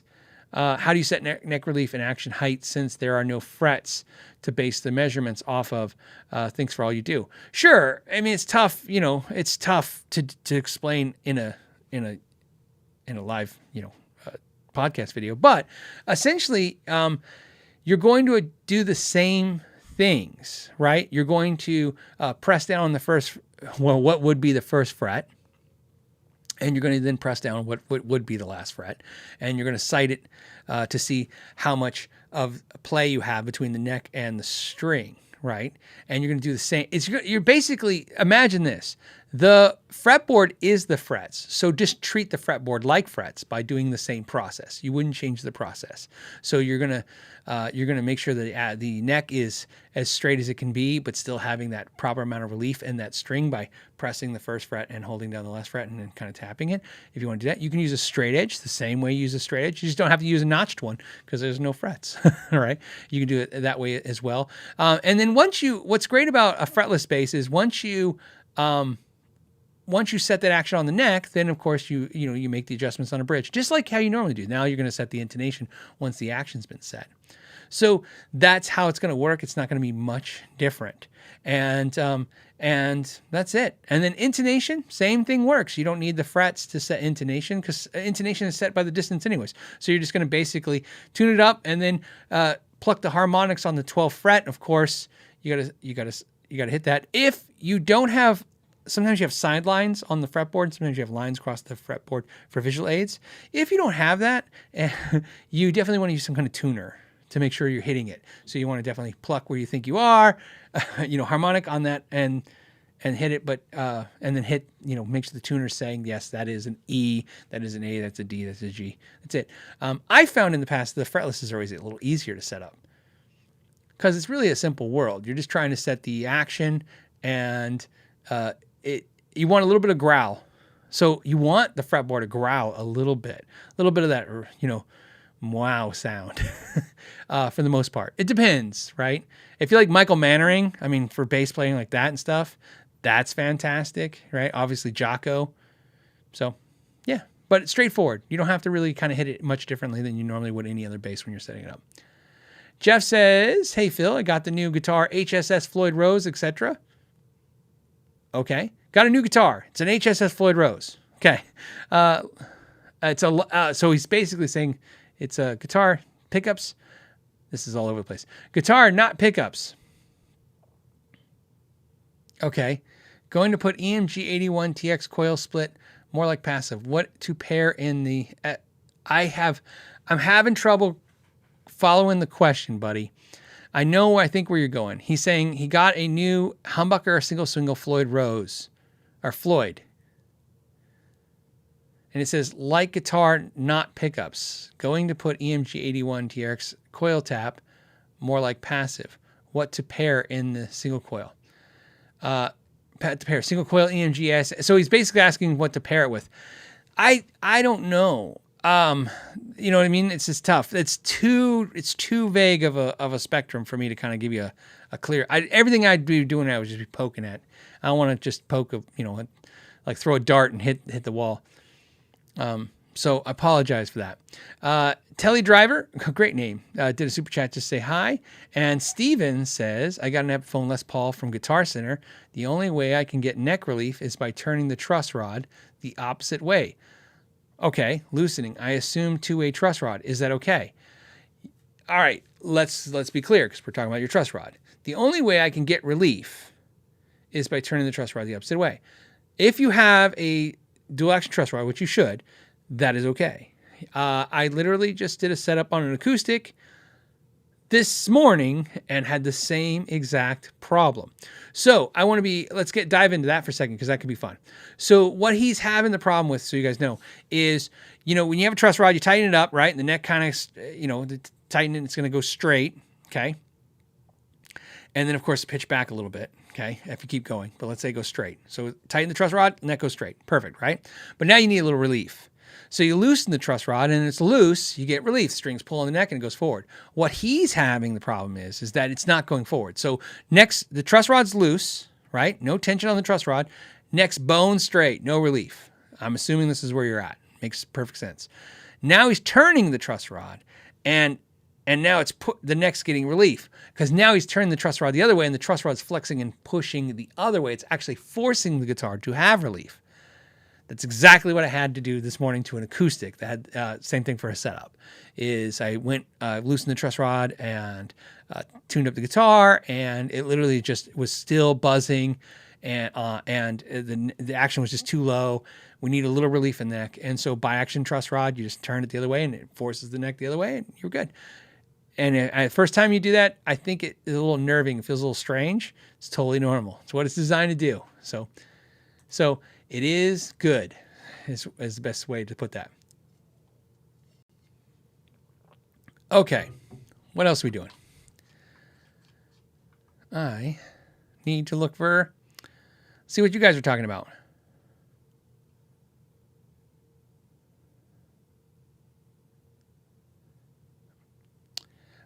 Peter's question's great. Peter's like, he's saying, hey, is there a good way to sell a bunch of gear at once without getting screwed? ? Don't want to sell it for half what it's worth. Okay, look, if you want to sell a bunch of stuff, you're going to have to make some kind of concession. Here's why you know that. You see it all the time. Somebody puts a thing on Craigslist like, 8 guitars for sale, 10 pedals and 2 amps. Must buy everything. And you're like, and you look and you go, oh, I like the guitar. I'm not buying everything. And you just keep going your way. No one's going to buy. The only people who are going to buy a ton of gear are stores. I mean, maybe a crazy guitar collector if you got a collection of interesting stuff, right? But if you got gear, just random stuff, a couple guitars, a couple amps, some pedals, weird stuff. You're going to, and you want to sell it all, you need to go to a store. Now, is there a good way to sell a bunch of gear at once without getting screwed? There's a way to get less screwed. So here's the best way to do it. So give me some tips. Okay. First tip is, write everything down you want to sell and put the price you want to get for it. Okay. And then write down the total. Okay. And put the total in your pocket, the number, right? Let's say you want to sell everything and it's like $1,500 worth of stuff. And you're like, okay, $1,500 worth of stuff. Now you want to take it to the best trusted source you can to buy that stuff. So if that's your Guitar Center in your town, then it's Guitar Center. If it's a pawn shop you've worked with, great. If it's a music store you trust, great. But start with someone you think that's going to give you a fair price. And go there and let them assess everything. And don't worry about it when they go, oh, I'll give you $20 for this. And you're like, no, I want 100. Like, screw that. Who cares? You want $1,500. Okay. So when they say, okay, I can give you $1,250 for everything, you're like, okay. How about 15 for everything, right? The other thing you have to worry about though, so basically like I said, focus on the hard number you want to get for everything. Be realistic with that number. If you're going to try to sell it all at one time, you got to be realistic, right? Yeah, could you normally get 18 or 2,000 for that? Sure, but you have to figure out the number you're going to be okay with because you're going to get no headache, right? All of it's gone in one time. The other thing that happens about that too is sometimes it's weird. You'll go, I've seen this, you'll go in and you'll say, okay, I want, sell all this stuff. And they'll go, we'll give you $1,200 for everything but these 2 items. You wanted 15 for everything. And then you look at the 2 items and maybe they're $100 each. And you're like, well, now I'm at 14. If I sell those 2 items off, I'm almost there. And you go, well, can you give me 13? See how your negotiation changes if you focus on this one hard number. That's one tip. The other thing is also try not to let them compartmentalize you. The one thing that really screws people when they try to sell a bunch of stuff is don't let them cherry pick or compartmentalize the sale. So for instance, if you bring 5 guitars to somebody and you say, okay, I want $1,500 for these 5 guitars. And they go, okay, I'll take these 2 and they're the best 2. Well, now it's even going to be harder to get money for everything when you have the 3 less desirable only products. So you definitely want to use the desirable products as the weight, you know what I mean, to get the value. So that's where you focus on that. So like I said, don't let somebody break up your collection unless, of course, they're trying to take the stuff that is the hardest stuff of the sale. That never really happens, but it could happen, right? You know what I mean? You got an American Strat, you got an American Les Paul, you know what I mean? You got 2 Goof Brothers guitars that no one's ever heard of, and they're like, I'll take the 2 Goof Brothers. And you're like, okay, right? I mean, that's fine. Do that. That's another thing too. The other thing you can do so that's one suggestion. The other suggestion is you can obviously go to multiple places and get multiple offers. And that's more work, but it's less work than having to sell everything individual. That's another thing you can do. The third suggestion is if you have a bunch of stuff to sell and you can't figure out how to get to the number you need to be at, one thing you can do, because one of the things that's tough is the reason why you want to sell everything in bulk is it's a time crunch issue. You don't want to spend the next 50 hours over the next couple weeks working, selling all this stuff. You don't want to open your own stupid store. You got a life to live, right? So one of the things you can think about that's different than saying, okay, I'll sell all this stuff in one thing is go through your stuff and pick out, you cherry pick all the best stuff, whatever that stuff is, just pick all that stuff. Now you go, okay, so let's say your number's 15 that you want to get out of this. Now you've picked, 3 things, and those 3 things are worth $1,000 if you sell them, right?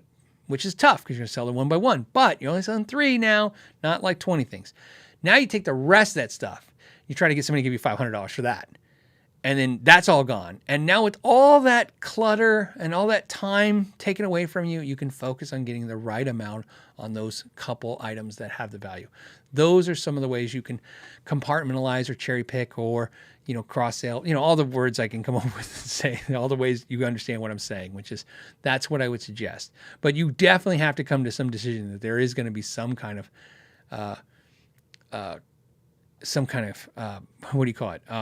sacrifice there.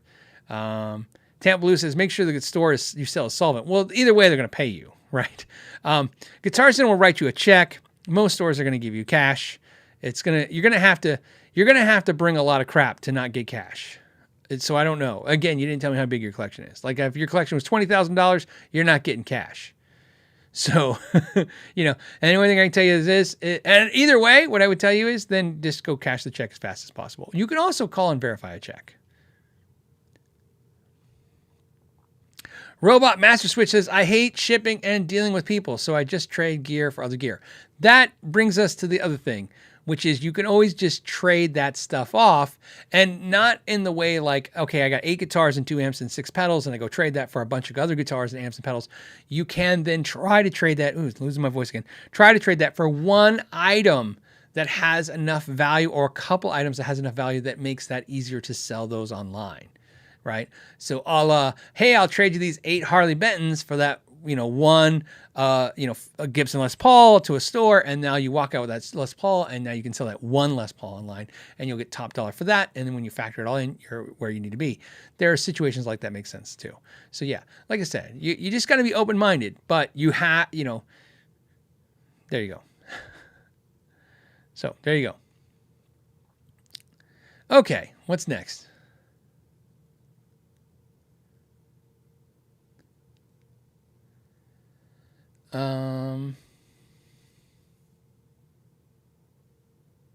Okay, I'm sorry. I was just reading questions. I'm looking for a question. Let's go ahead and open up more questions. And we have Jason's got a question. It says, what should a stainless refret cost me on a maple neck Telecaster in Southern California? What I can't tell you is what should something cost where you're at, because obviously different economies where people are at. You know what I mean? If you're in, if you're in the middle of nowhere, Utah, that tech probably can't get top dollar. Where if you're in Southern California, where there's crap tons of people that need the work done and they're always busy, they can get top dollar. Stainless steel refret, I charge $250. That's what I charge now. I have no idea where that is on the spectrum. I haven't verified to check if I don't know if I'm cheap or if I'm expensive. I used to be more competitive in my pricing, in my logic of my pricing. Like I used to be like, okay, what are we charging? And I'll figure out how to be a little less or a little bit more, figure this out. Now it's just like, okay, this is how long it takes me. I'm just going to do it for that. So $250, but different, I don't know, different areas. Wu-Tech says, hey, Phil, just a bit of support. I started enjoying playing bass more than guitar recently. Do you recommend a Fender made in Mexico jazz bass? Is that the right choice for a first all-around bass? Yeah. Look, a Fender made in Mexico jazz bass is easily I can honestly say if you buy one, it could be the only bass you ever buy and you'd be fine.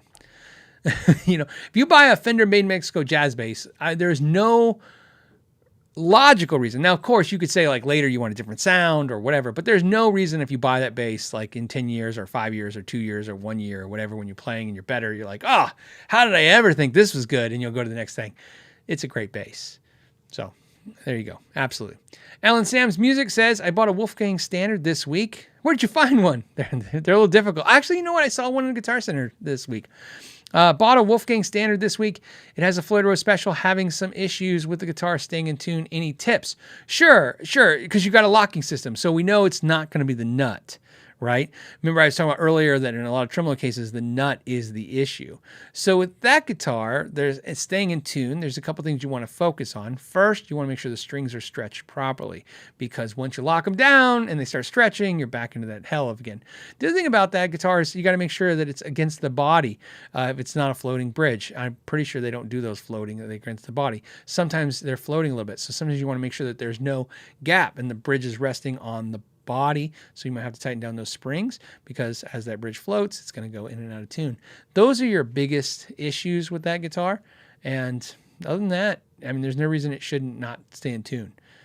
The other thing you might want to think about, if you haven't done it and you bought the guitar, you said you bought it this week, but you didn't say new or used, let's say you bought it new, you might want to restring with new strings. Not a big fan. They're probably using cheap strings. So start with something you trust. A good set of strings. Make sure the bridge is setting against the body so that it doesn't have to float, because that's important.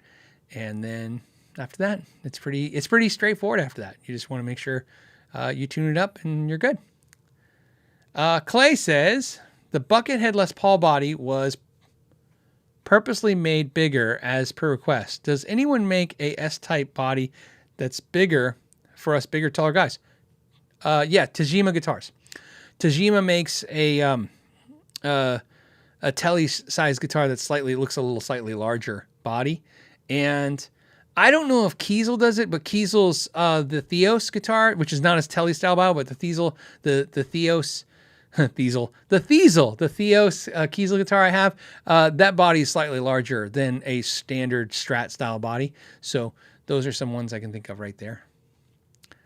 Ryan's question is, hey Phil, can you recommend a 2-ohm attenuator that would work with a vintage Super Reverb?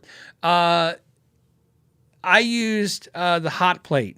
So for 2-ohm, I don't have it anymore, but I used to have the 2-ohm hot plate because that's what I would run my Fender Bassman through, because that's 2 ohms.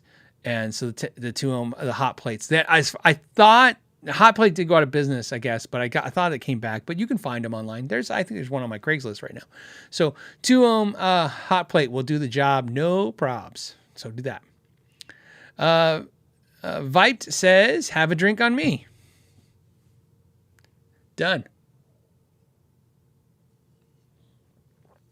Okay, Francisco Francisco says, Phil, thanks for your advice. I bought an LTD GH600 Gary Holt. I called a Korean store and got a deal on it. I saved $100 and the international shipping. Here's to you. Thanks. Thank you. I appreciate that. Yeah, like I said, man, I love hearing this stuff. Like I said, phone calls, emails, discussions. You'll always save money every time. By the way, I know you guys are doing it. My affiliate links keep dropping. I love it, though. I love it. Well, hey, keep your money. It's your money. You work for it. Keep it. But since I've been talking on the live show about calling and talking to stores more, I think it's working because I'm seeing in the affiliates, not drops in sales, but like the drop in the affiliate, because that's what happens. I don't get the affiliate click then because you called. But man, please, I am more than happy. The pennies they are giving me for the right, you know what? I'd rather be in your pocket. You support me enough. We're here hanging out together. I'm good. And so I'm glad you guys. I feel good. I started noticing, going, I wonder if that's what's happening. I wonder if they're just phone calling, and I think it is. And good. I'm glad. Bradley says, hey, Phil, thanks for all you do. I repair all my guitars and learn so much from your channel. Thank you so much. It says, thanks for your advice on the amp, and next beer is on me. Yeah, you guys what's funny? I would hate to go in public and meet all you guys at a bar. I don't know how I would drink all these beers. Like the waitress would be like, there's 17 beers here for you to drink. I'm like, yeah, but I appreciate it. I appreciate the support. Daytalk says, what else? Hey, Phil, I've been looking at cabs and amps for bedroom. I have a DSL 40C. Okay. I reviewed that amp. It's a good amp. What would you recommend for a classic rock to metal cab amp? Classic rock to metal amp. You didn't give me a budget. I kind of need to know what the, because the DSL 40 is that classic rock. To me, the DSL is like classic rock.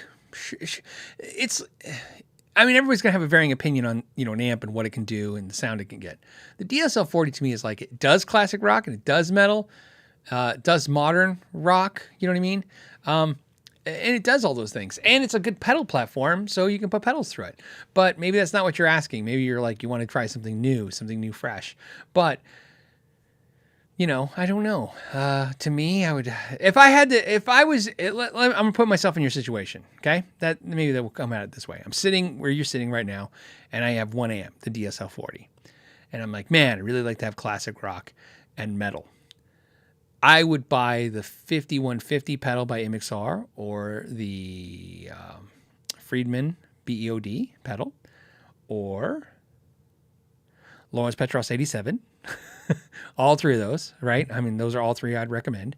And that would be my metal sound for sure. Okay. And if you don't like those, like ones, there's a ton of them like them. Get that pedal. And then for classic rock, maybe the Carl Martin Plexi or the Pedal Pal Plexi amp pedal, which is freaking amazing. Maybe just a tube screamer and back the amp off a little bit, you know what I mean, and let it push the amp. You can achieve all that with pedals. That's what I would do. I don't know if I'd buy more amps. You know what I mean? Not for sounds. I don't buy different amps for different sounds, so to speak. Like I said, I buy different amps because I fall in love with the way they kind of sound, and then so it's not a logical thing like that. I could definitely go to one amp. I don't have no problem with that. Chris's question is, do you remember the Guitar Oasis paper catalogs from Huntington Beach? I loved it. Don't think they're around. I don't remember that. So I don't remember that, but that's interesting. Now I'm going to Google it tonight. Jimmy says, watch the last video on Restring box. Okay. Only thing I would recommend would be latex gloves. I also, I use gloves on all the guitars. You stole my idea of event. I don't know what event you're talking about, but I apologize if I stole your idea. I think I know where you're going with this. Oh, so back to the question. So you're saying I didn't mention latex gloves. Yes. Latex gloves are absolutely fine.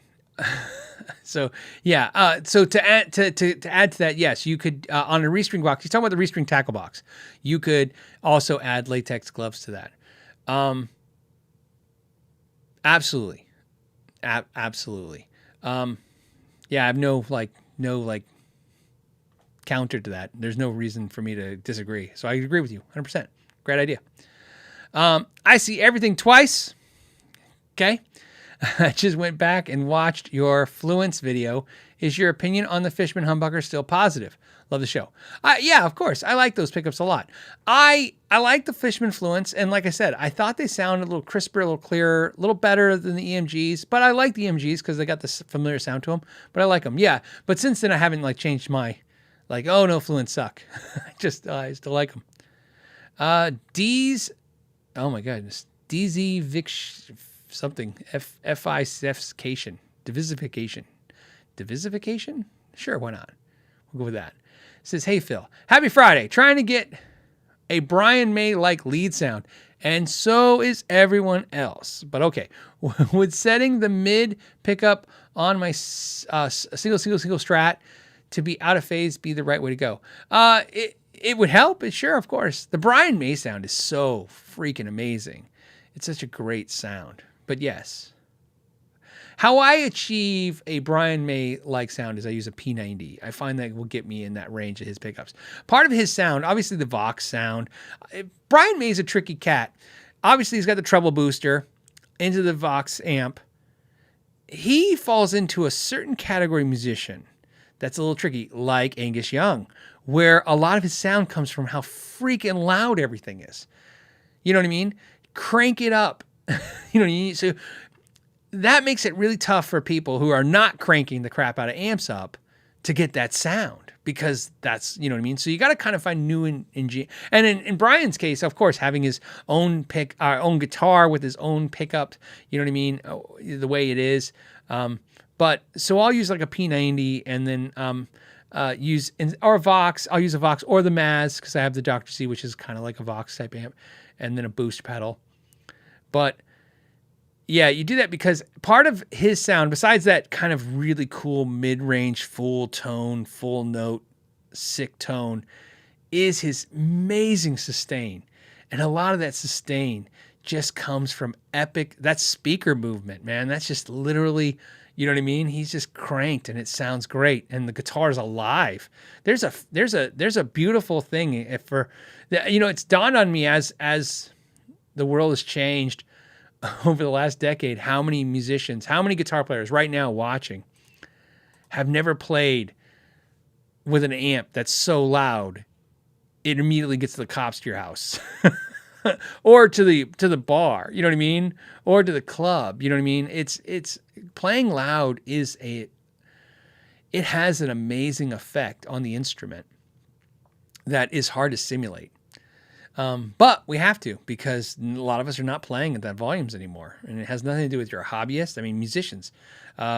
Phil X is going back on tour right now. And he's not taking cabinets. I think he took his Friedman heads and 2-notes captors or whatever, because, you know, it's like I said, it's you know, you got to use what works for the situation you're in.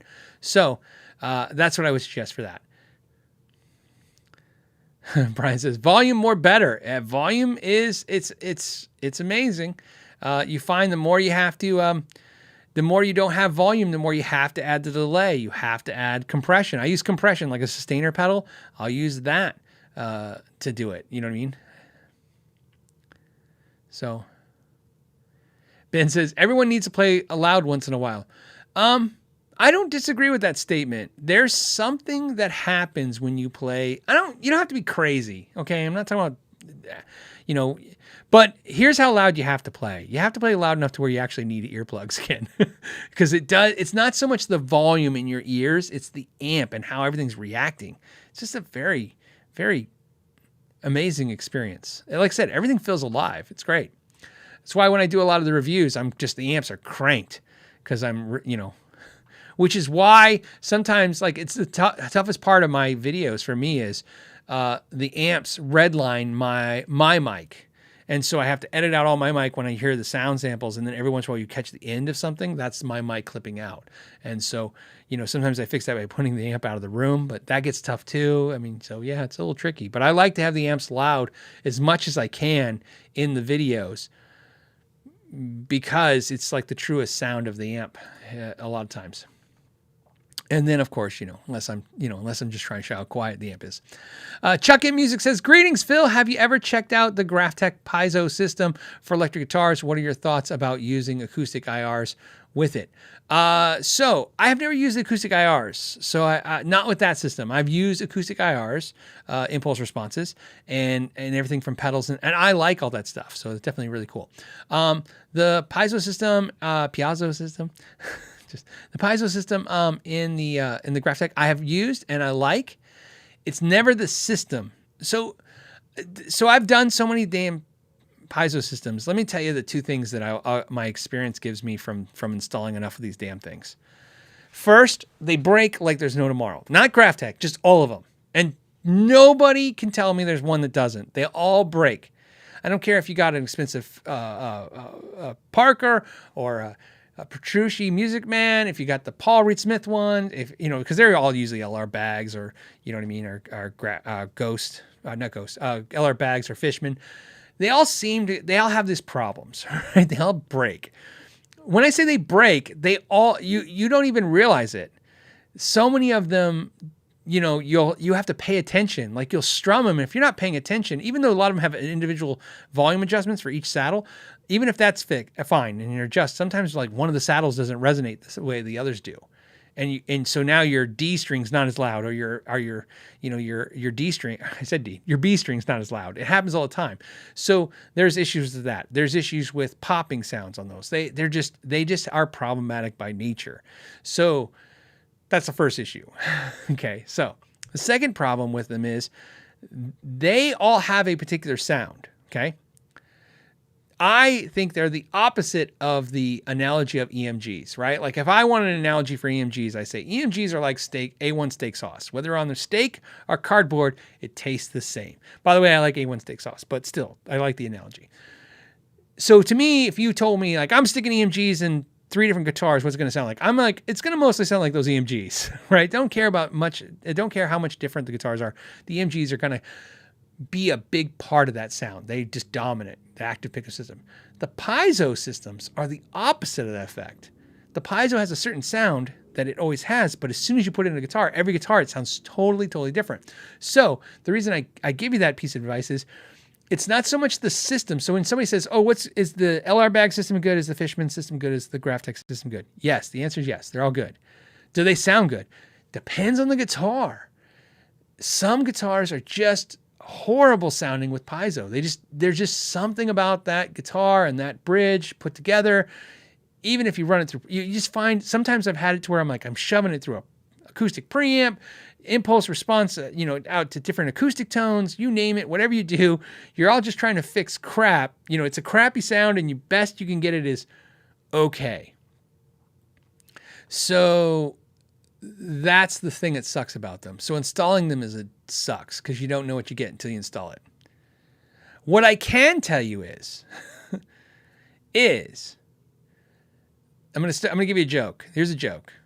The joke goes, why do you drink alcohol? Oh, because it intensifies my personality. And they said, oh, what if you're an asshole?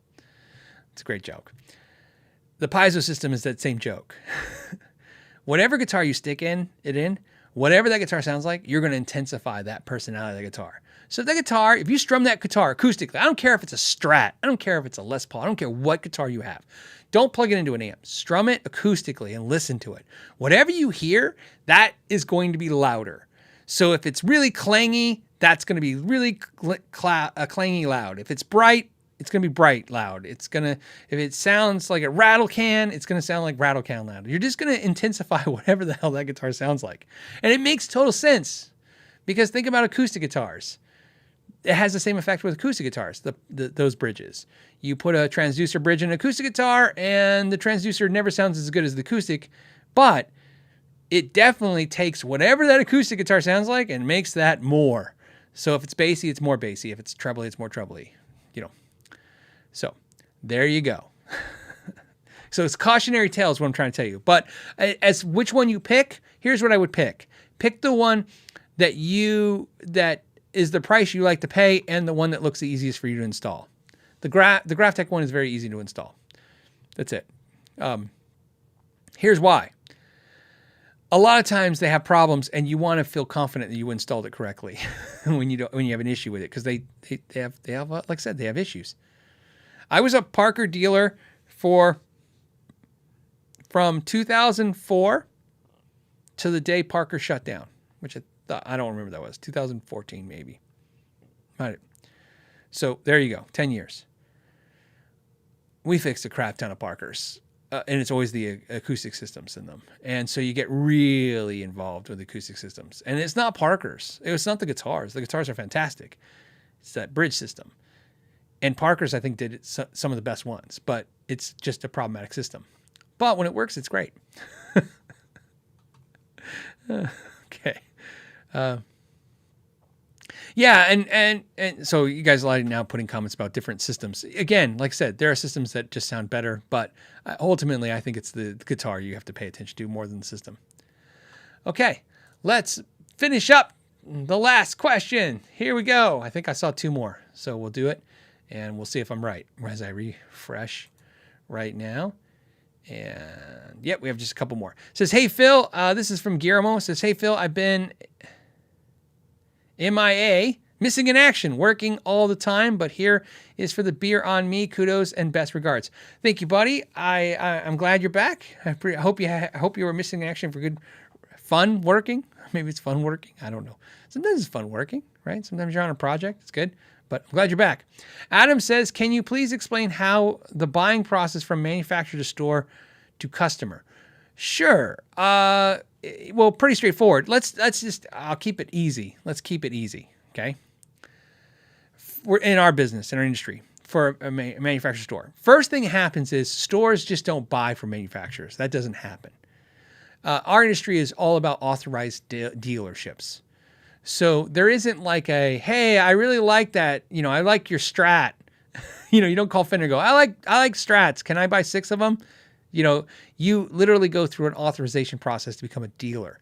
You fill out paperwork, and it's all a process of what they need, not what you need. So it's like, do they need a dealer in your area? What's the benefit to them to doing this? You know what I mean? What's your store like? What's your square footage?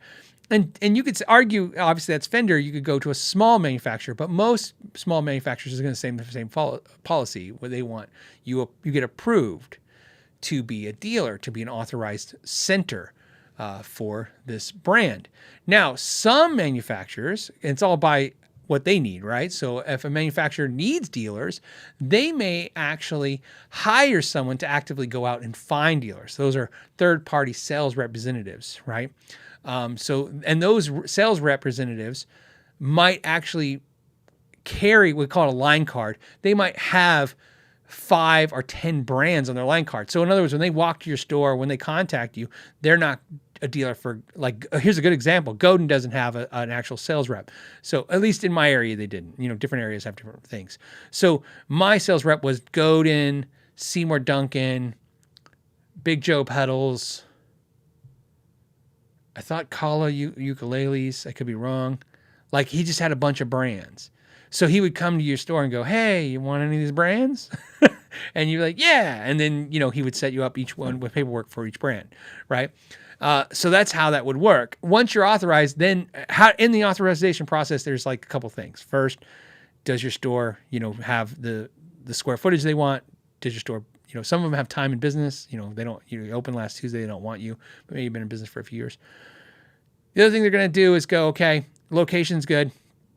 Now, then they're going to have you, then you got to qualify for some kind of credit terms. If they do that, most of them do some kind of credit terms. In other words, you're going to buy the stuff. Credit usually is 30 days or 60 days. So in other words, you buy $1,000 worth of stuff or $10,000 worth of stuff. They ship it, and then you get a bill to pay it within 30 days or 60 days. That's usually how that works. Some companies have the first order you have to pay up front, and then after that, they do that. Some companies will put it on, credit without even checking your credit. Because again, it's all about what their needs are. If they're desperate, they're going to need dealers. The other thing they're going to do is they're going to usually all have some kind of rules that they're going to impose on the dealer. Like, you can't sell on eBay, Reverb. By the way, that's a big one in manufacturers. A lot of manufacturers try to kind of restrain retailers from selling on Reverb and eBay. So they'll say, you can't sell on Reverb, eBay, or Amazon. And you can't price the stuff lower than this price on the, so you can't put ads out or put it on the internet or put it anywhere with the price lower than the MAP, minimum advertised pricing. Then they might have an ethics clause, like, hey, if you do anything wrong, we can cut you free as a dealer anytime we want. So that's how they'll kind of mandate that too. And then last, they might have, depending on the size of the manufacturer, a buy-in, a minimum required buy-in that's usually annually. So example would be a company will say, okay, you have to buy $20,000 worth of product, and even more so in certain SKUs. So it's like let's say a company will say, you have to buy $20,000 worth of product, and out of that, $5,000 has to be guitars, $5,000 has to be amps, you know what I mean? $2,000 has to be hats and t-shirts, you know what I mean? $4,000 has to be pedals, you know what I mean? So they have mandates of certain categories that they want you to buy into. Once all that happens, now you have the privilege of buying that stuff and being a dealer, okay?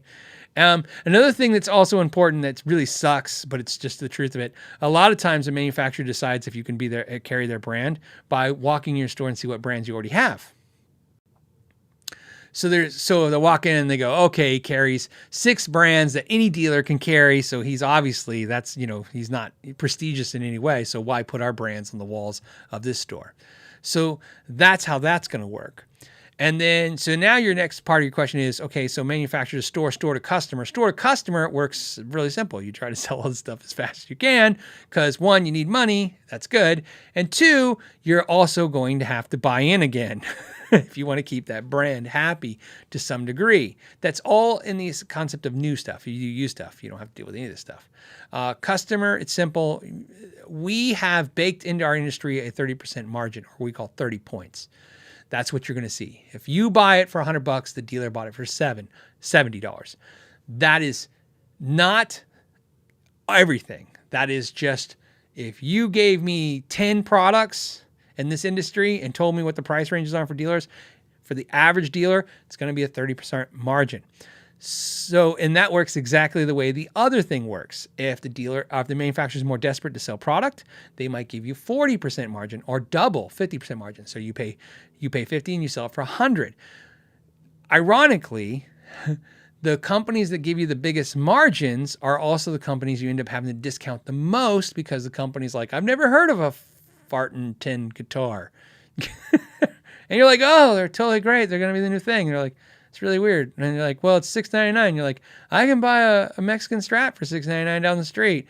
And then they're like, well, I'll give it to you for $3.99. So next thing you know, they're back to their 38% margin again. Sometimes that's how it works. Sometimes they just, they just wait you out and they get the better margin, the dealer, that is.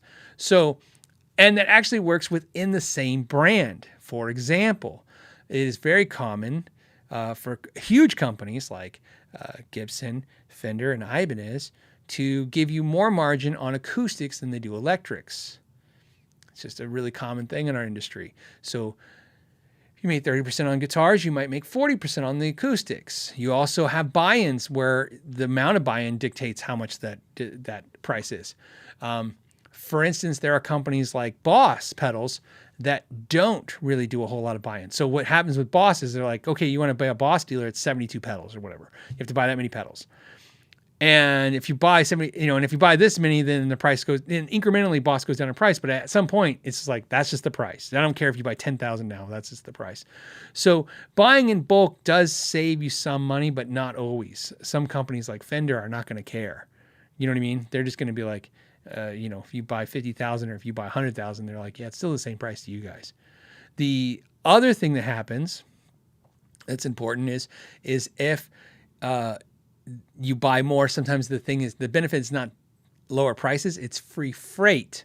Or if you buy more, better terms being credit terms. So they ship you a bunch of product. Instead of you paying it in 30 days or 60 days, they might give you 90 or 120, or they might divide it up in payments. So they'll ship you $20,000, but they break it up in $4,000 or $5,000 payments over 5 months, which is nice. Right. Obviously, right.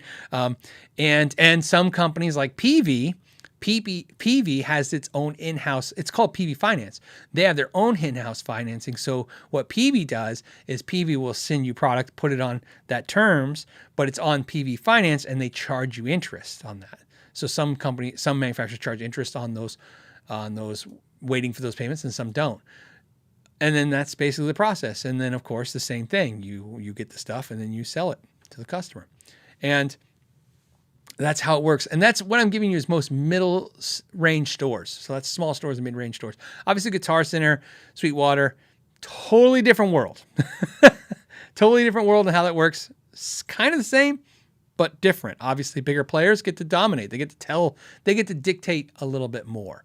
So, to the manufacturers, they get to say, hey, look, this is how we're going to do this stuff. You know what I mean? A little bit. So, it's just a little bit. Depends on the manufacturer. Small manufacturers basically have to do what the big retailers want.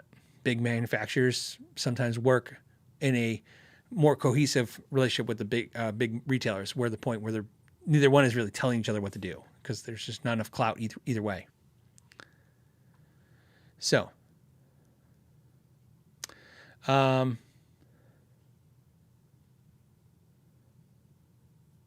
yeah, I'm just reading. So Rico USA says, it's like apparel. The retailer doesn't make money until they sell the last bit of clothing after markdowns. 100% markup may translate to 20% or 10% before taxes and expenses. Yeah, we haven't even got to taxes and expenses yet. All that was gross numbers I was giving you. the apparel business works a little different because they have higher margins, and that's a different thing. You know what I mean? The musical instrument industry, and when I talk about this, we call it MI. This is called MI. MI being guitars, basses, drum sets, PAs. We're not talking about band orchestra. Band orchestra, and MI are different. They have different margins. They're ran differently. So I'm not talking about violins, pianos, all that stuff is different. I'm talking about MI, our side of it, what we talk about every day every week on the show. MI has a much smaller margins. Those margins are pretty lean. So there you go. That's how that all works. And I hope that helped. Matt did a super chat just because he likes me. He literally said that, just because he likes me. I like you too, Matt. Thank you. Mike says, hey, Phil, have you ever heard of Bill Mods for Blues Juniors? I have not. Just got a Blues Junior Mark IV and was considering having someone do it for me. Thanks. I haven't heard of it. That sounds pretty cool. I mean, it makes sense. It's a great amp. Why not just mod it for a platform? Ken's question is, can custom pickup makers really deliver? ? I want a Burstbucker Pro smaller size humbucker sounding pickup to fit my Gretsch. Okay. Yeah, I mean, look, to some degree, you can clone a pickup pretty well. You know what I mean? I mean, I guess the best way to answer that question is it can be done, but that doesn't guarantee it will be done. So if you're asking me, like, if you go to a small custom maker, builder, and have them say, like you said, have them clone me this pickup into another pickup, can they do it? Sure. As long as they have the ability to reverse engineer the first pickup. You got to be able to know what the other pickup is and look at it, figure out, is it farm varv? Is it an enamel wire? Is it an Alnico 2? Is it an Alnico 8? Is it an Alnico 5? Is it, I don't want to say Alnico. Alnico 2, Alnico 5, Alnico 8. Is it, what is it? You know what I mean? You have to kind of know what it is, and you have to know all the variables of what it is. Is it wax potted? Is it got beeswax in the potting? There's a lot of things you got to know. And how many wines is it? All those things, if you know all that stuff, you'll get really damn close, right? But you still have to know a couple of the tricks of it. But yeah, can it be done? Sure. The better, just like anything, it's an artisan trade. The better the artist that can do, the better they'll replicate what you want. Let's see. The only advice I would give you is where people get hung up on. This is why I like Larry DiMarzio for this. Some people get hung up on specifications. So you might shoot yourself in the foot working with a small builder, because you might go to a small builder and go, I want a Burstbucker Pro 3 in a smaller size. And it's this magnet with this wire, and I want it exactly like that. I find that you're going to shoot yourself in the foot. You might not get what you want. You might tell them, I want this sound. And sometimes if they're good enough, they know how to achieve that, even though it means different materials. Because different materials, and that's why, like I said, DiMarzio's done this with the PAF pickups. It's called the PAF. It's not the PAF. It's called the PAF. The PAF Pro. The PAF pickup. It's made differently than the PAF. It is. It's a different materials. He uses different materials sometimes to achieve a sound of a different pickup, because he's going with what the end result in your ear is. And he's not the only one that does that. It's so obviously, like, they're such a huge company. But that's what I'm saying. Sometimes you might want to say, this is the sound I'm going for. And if they nail the sound, then you should be happy. But I know sometimes it gets a little tricky when you're like also demanding of the materials being accurate. And that's not always the case. Freeman 1 says, big thanks. Picked up a D'Angelico. Bedford SH guitar from Guitar Center. Your negotiating tips were gold. Save me $200. See, $200 in your pocket. It's the best. It's the best. Isn't it the best? When you buy what you want and you get money left in your pocket, I always feel like, and not like you won. I always feel like, I don't know, like it justified the craziness of what you're doing. It's just nice. It's nice when you save a little coin. I find I can actually get a very small win and be very happy. Like, well, they wanted 99, I paid 97. Now I'm getting coffee with it. John, last question, says, my wife just asked, how many pedals do you need? I laughed. The answer is none. You don't need anything. I like this answer. Everybody says one more. They got all the jokes and funny t-shirts. Here's my answer to every question. How many guitars you need? None. How many amps you need? None. You don't need any of this stuff. I promise you, if you don't own a guitar or an amp or a pedal, you will live. You will be able to drive to work because they weren't required to do that, or plow, farm, whatever that is, right? Or plumb, whatever you do for a living. These are wants. It's a desire. Once you acknowledge that it's a desire, that it's not a want, or need, it's a want, then it's how many pedals should you want? That's a better question. How many guitars should you want to have? That's a better question because it doesn't really involve guilt at that point. You know, like, do you really need 5 pedals? No. Well, of course the answer is no. It was no at 1. So 5 is just 5 times worse than an answer, right? If you don't need a pedal, right? and you got 50, well, then you're 50 times worse than where you were when you had 1 because you didn't need 1, much less 50. So how many pedals should you want? That you have to decide for yourself. So I understand her question. I'm just giving you the answer, not so much to win the argument with her, although it does win the argument with my wife because she agrees. She agrees with that logic. She's like, right. So basically, I can tell you what my wife says. As long as the bills are paid, I don't really give a crap what you do. That's what she says. That's literally a quote. She might not have said crap. My wife's not really a crap word. She might have went for the S word. But either way, that's what she said. To her mother. She said, yeah, I overheard it. That's why I think it's funny. She was explaining to her mother. So